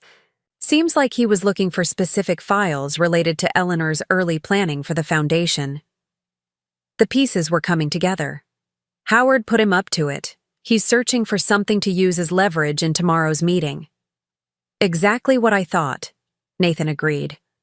Which means whatever Howard claims to have about Eleanor, he doesn't have actual documentation. He's fishing. Relief mixed with resolve. Keep the security measures at maximum. And forward the footage to Olivia. Tyler's actions may constitute attempted corporate espionage. Already done. This could add to Howard's legal troubles if he directed the attempt. After hanging up, I reviewed Eleanor's letter once more, the one she'd left explaining her concerns about Howard's interest in her assets. Nothing in it suggested any form of collaboration or arrangement with Bennett Development. On the contrary, she had been explicit about keeping the foundation independent from external business influences. Tomorrow's meeting with Howard would either reveal some genuinely unknown information about my grandmother, or more likely, expose one final desperate attempt at manipulation. Either way, I would face it with the truth of Eleanor's written intentions as my guide. As midnight approached, exhaustion finally overcame the day's tensions. Before sleeping, I sent a brief message to Rebecca. We should talk soon about those next steps. Not decisions yet, just conversation. Her response came quickly. Whenever you're ready, and thank you for being kind to Zoe and Jake today. Megan. Told me.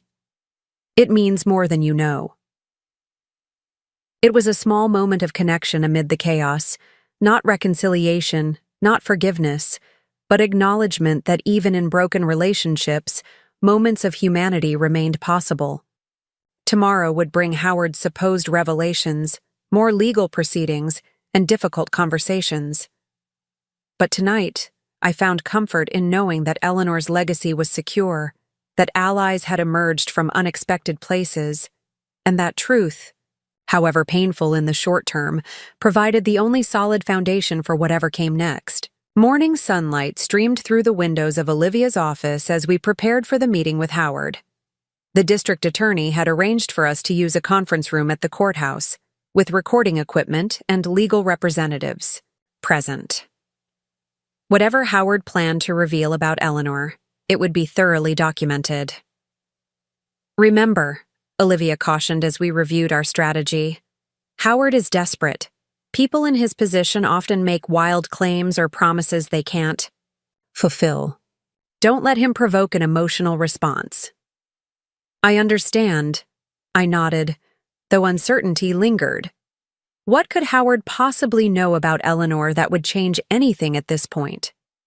Nathan, who had spent the morning enhancing security at the Foundation offices following Tyler's attempted breach, joined us with an update. All systems secure, and I've recovered the security footage.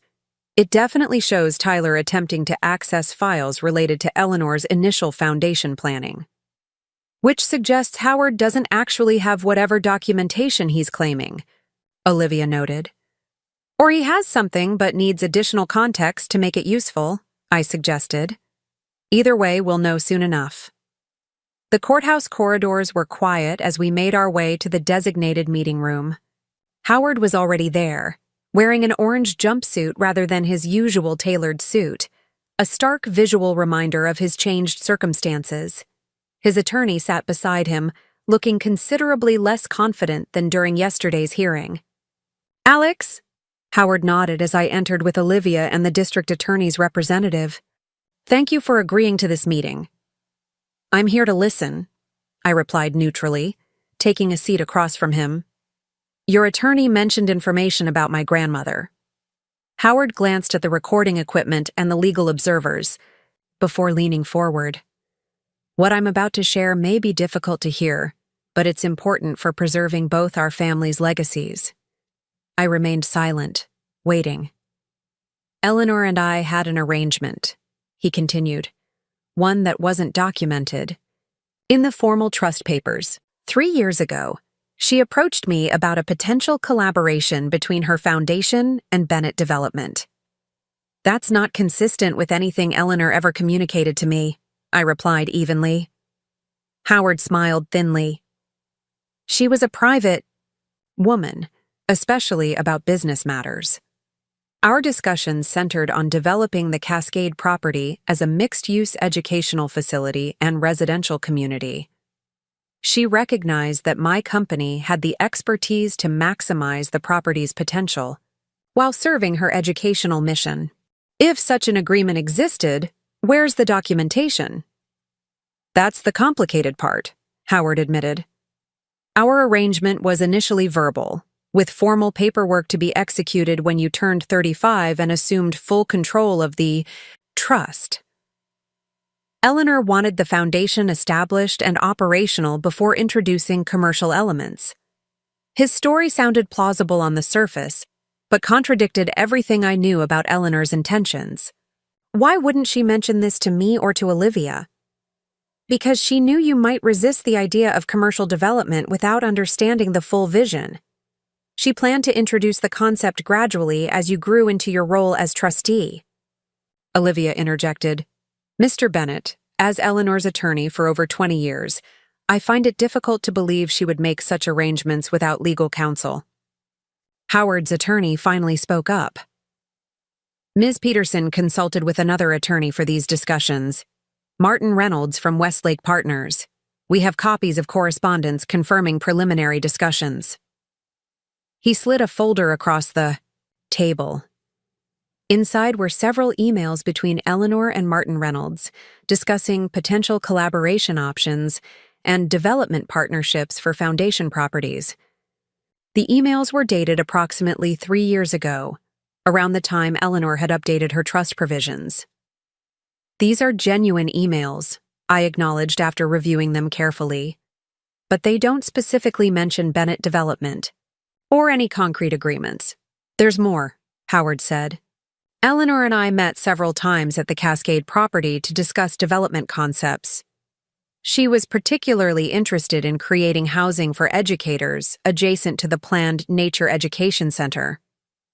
Something about this detail caught my attention. When exactly did these meetings take place?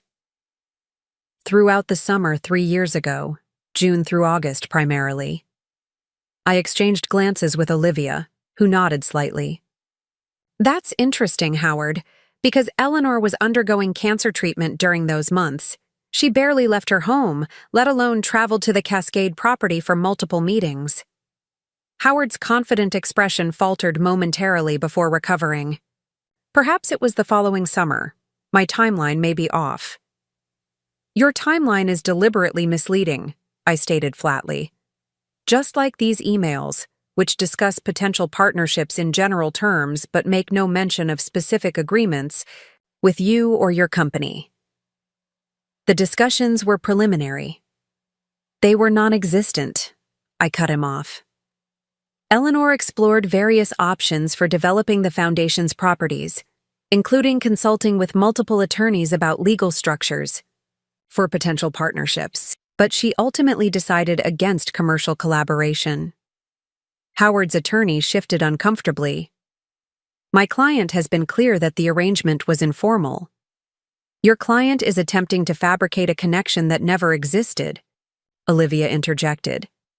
These emails are genuinely from Eleanor, but they represent early exploratory discussions that never progressed to any agreement with Bennett Development. In fact, she pulled out her tablet, I have Eleanor's notes from her meeting with Martin Reynolds, where she specifically rejected the partnership model as too susceptible to mission drift. Howard's confident facade cracked further, his desperation becoming more evident. Alex, think about the possibilities here.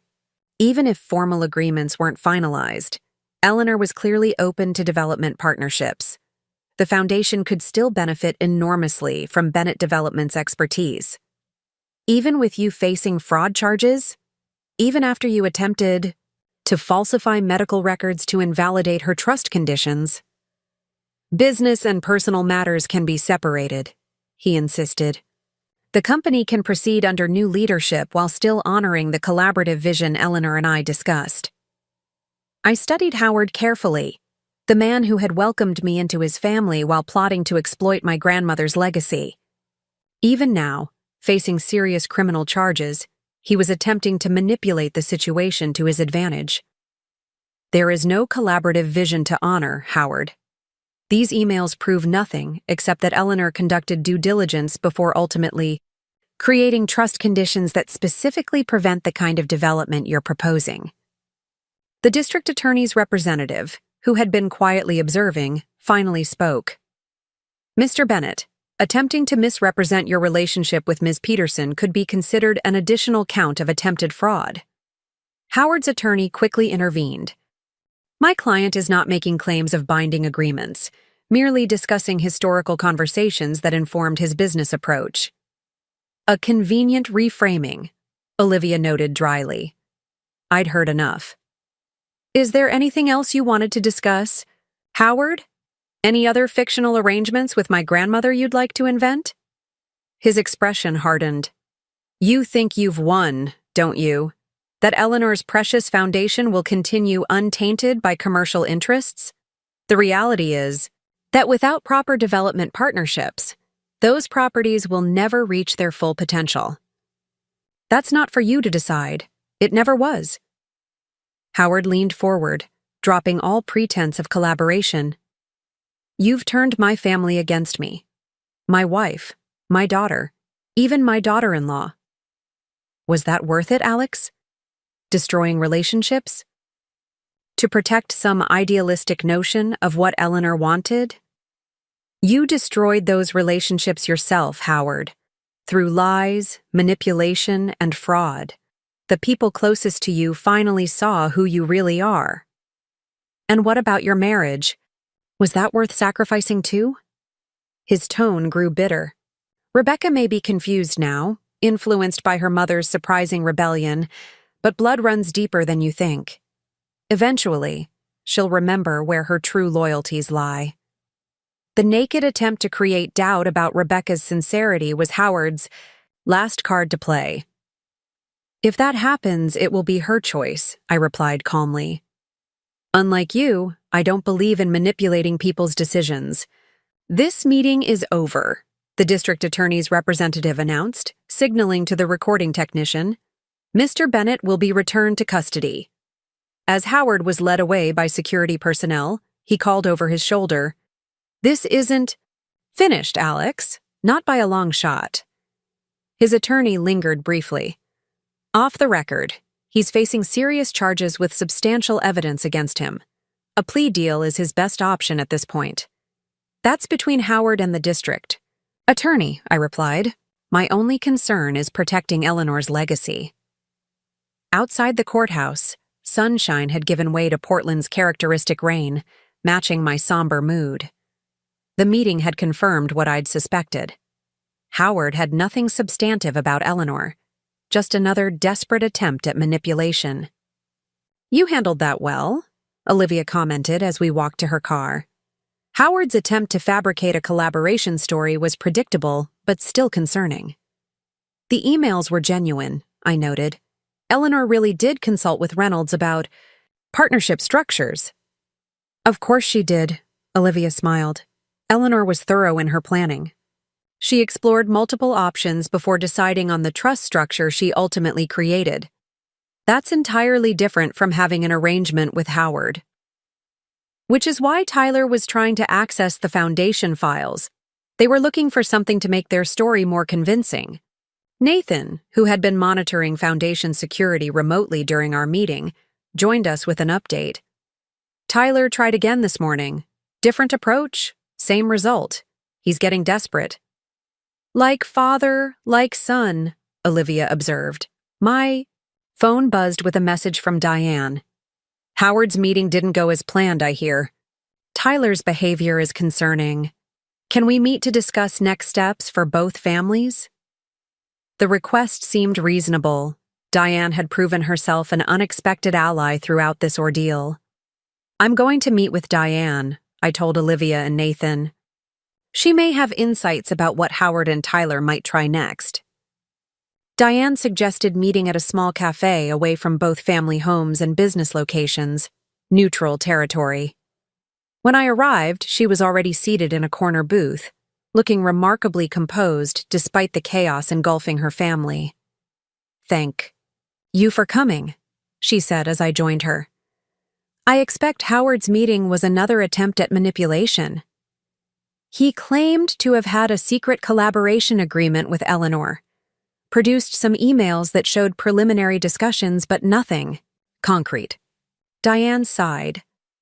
Howard has always excelled at creating narratives from fragments of truth. It's what made him successful in business and destructive in personal relationships. You seem remarkably clear-eyed about him now, I observed.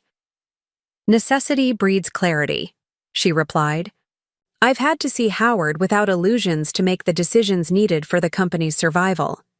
She took a sip of her tea before continuing. Which brings me to the purpose of this meeting. Tyler is following his father's path toward self-destruction. The server break-in attempts. She nodded. Among other things, he's been contacting investors trying to raise capital to save the company from Diane's mismanagement. He's accessing accounts he shouldn't have access to. Essentially, he's continuing Howard's patterns. Have you confronted him? I've removed his access and authority, which has only intensified his behavior. Megan is frightened, not for herself, but for the children. Tyler's anger is consuming him. The parallels to Howard were striking. What can I do? 2 things, Diane said decisively. First, I want to establish a clear boundary between Bennett Development and the Peterson Foundation. A formal acknowledgement that we have no claims on your grandmother's assets or properties. This should help discourage further desperate attempts by Howard or Tyler. And second, I'd like your help reaching Tyler, not as Howard's son-in-law, but as someone who cares about this family's future. He respects you, even if he'd never admit it now. The request surprised me. Why would he listen to me? I'm the person he blames for Howard's downfall. Because you've consistently prioritized truth over expedience, and because you've shown genuine concern for Zoe and Jake throughout this mess. Diane's expression softened. Children often see what adults miss, Alex. They know you're trustworthy, even when their father can't admit it. Before I could respond, my phone buzzed with an urgent message from Nathan. Financial alert. Large transfers initiated from Foundation. Accounts. Someone's using Eleanor's old passwords. I need to go, I told Diane, showing her the message. Someone's attempting to access Foundation funds. Her expression darkened. Tyler. It has to be. Howard must have given him information about Eleanor's accounts. How would Howard have Eleanor's passwords?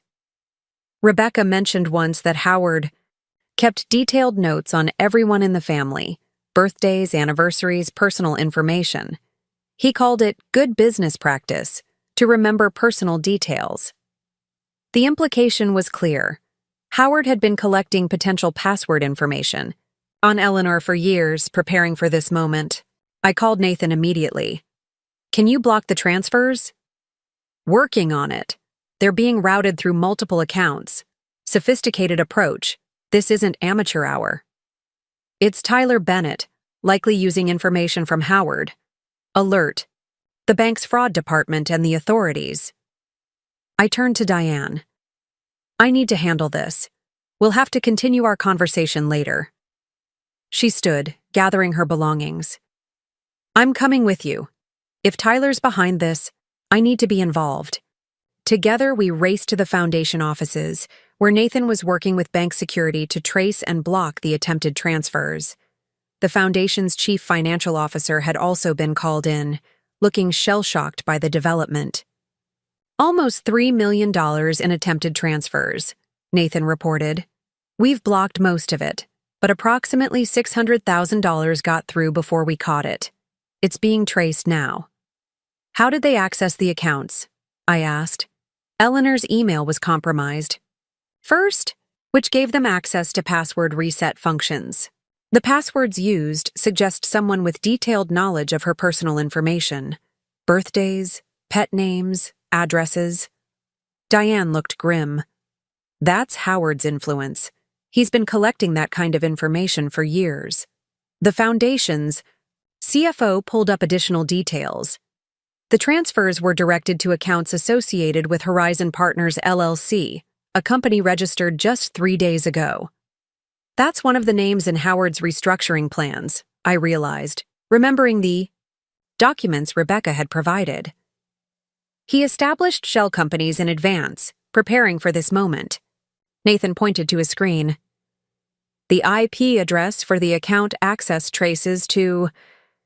He looked up at Diane apologetically. The Bennett residence.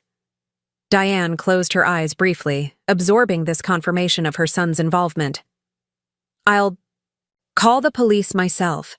This has to stop before Tyler destroys his entire future. As Diane stepped away to make the call, Rebecca arrived, having been contacted by Nathan. Is it true? Tyler's stealing from the Foundation? It appears so, I confirmed. using information Howard collected about your grandmother's accounts. Her expression crumpled. I don't understand how it came to this. How my father and brother could... She trailed off, overwhelmed by the escalating destruction within her family. People make desperate choices when they're losing control, I said, finding myself in the unexpected position of offering her comfort despite our complicated situation. Tyler's following the patterns Howard established. Rebecca composed herself, with visible effort. What can I do to help? The authorities will need information about how Howard might have obtained Eleanor's personal details. Any conversations you remember? Notes you might have seen? She nodded determinedly. I'll write everything down. And I'll call Megan.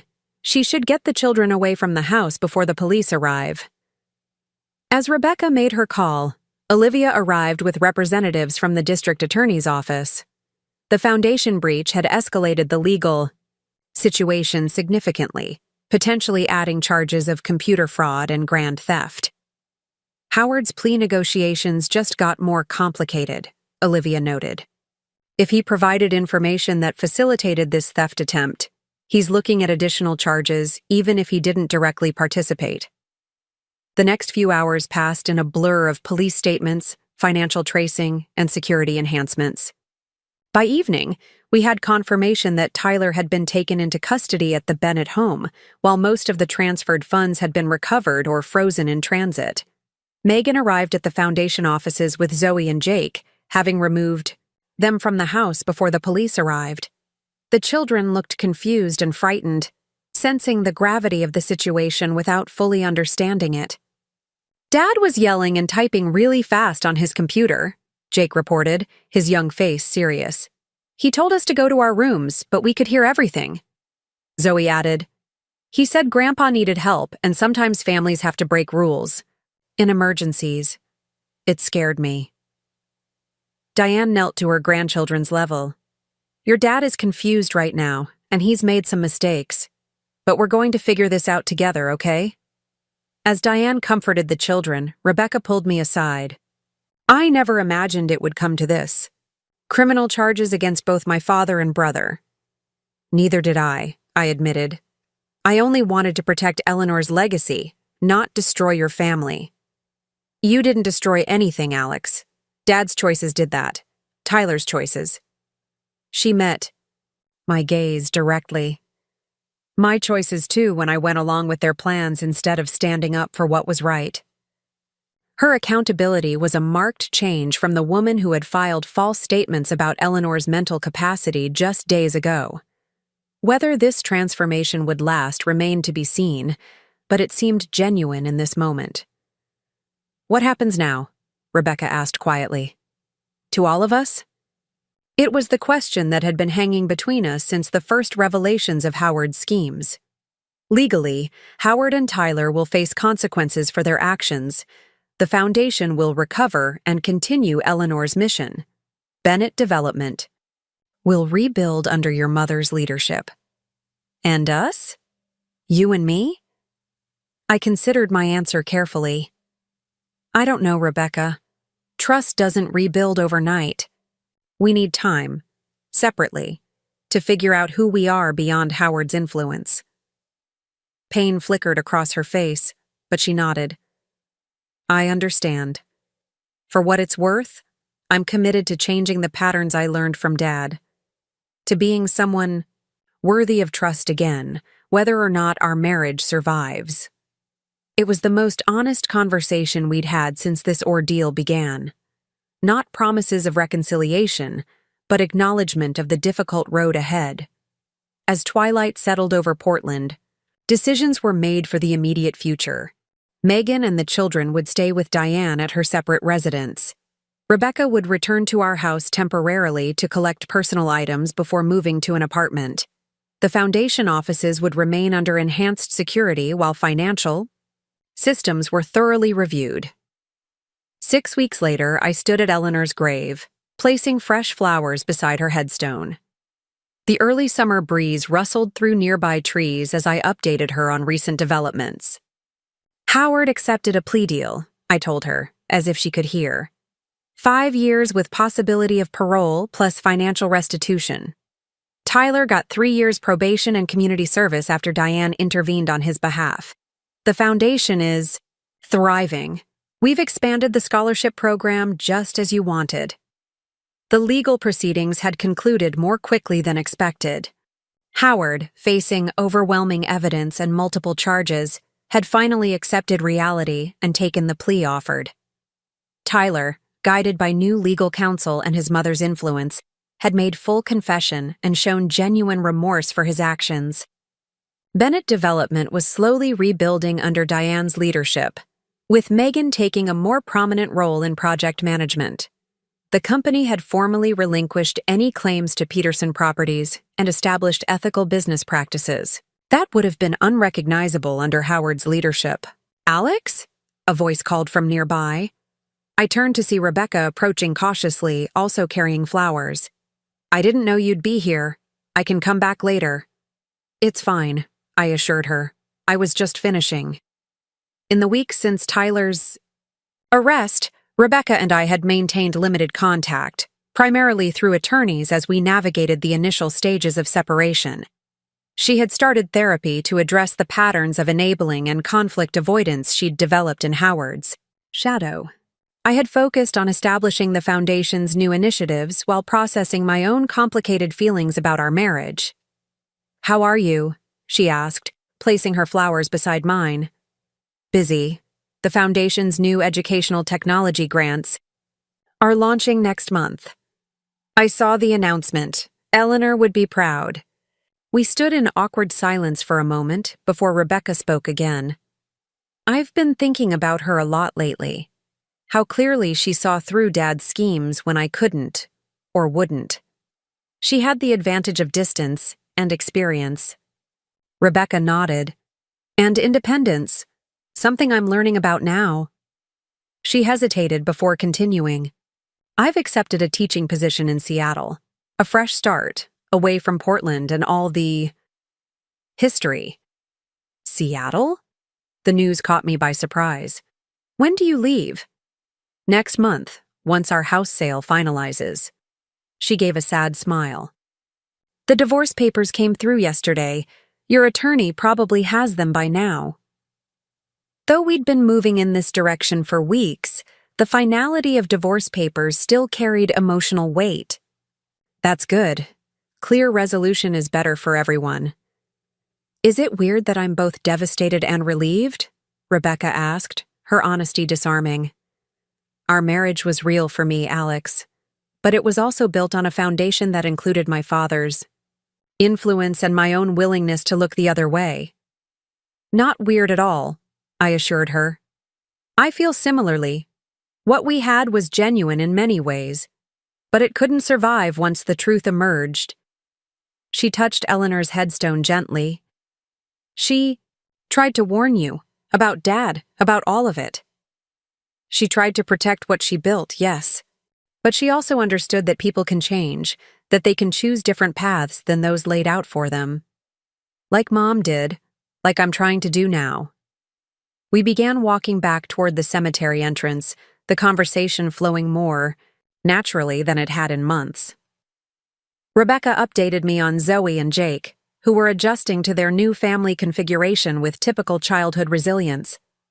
I shared news about the foundation's expanding work and Olivia's retirement plans. At her car, Rebecca paused.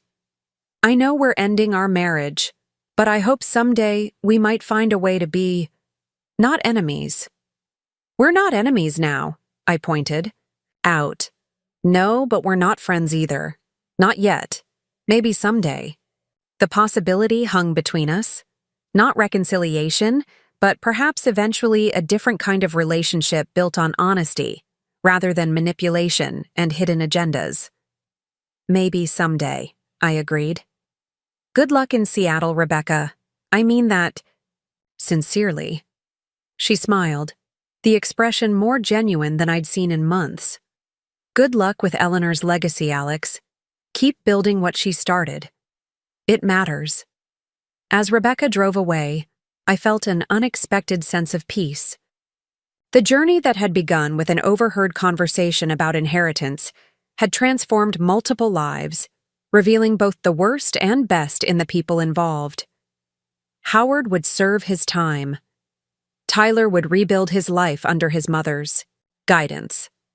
Diane had discovered leadership abilities she never knew she possessed.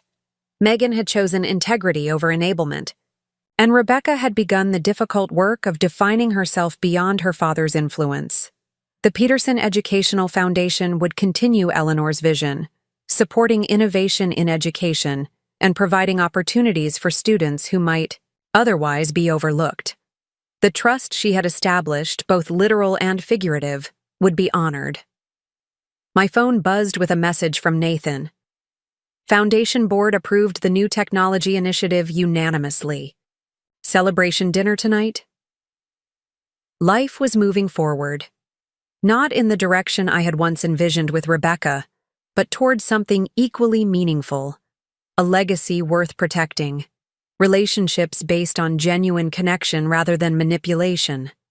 And the knowledge that standing for truth, however painful initially, created the only sustainable foundation for whatever came next.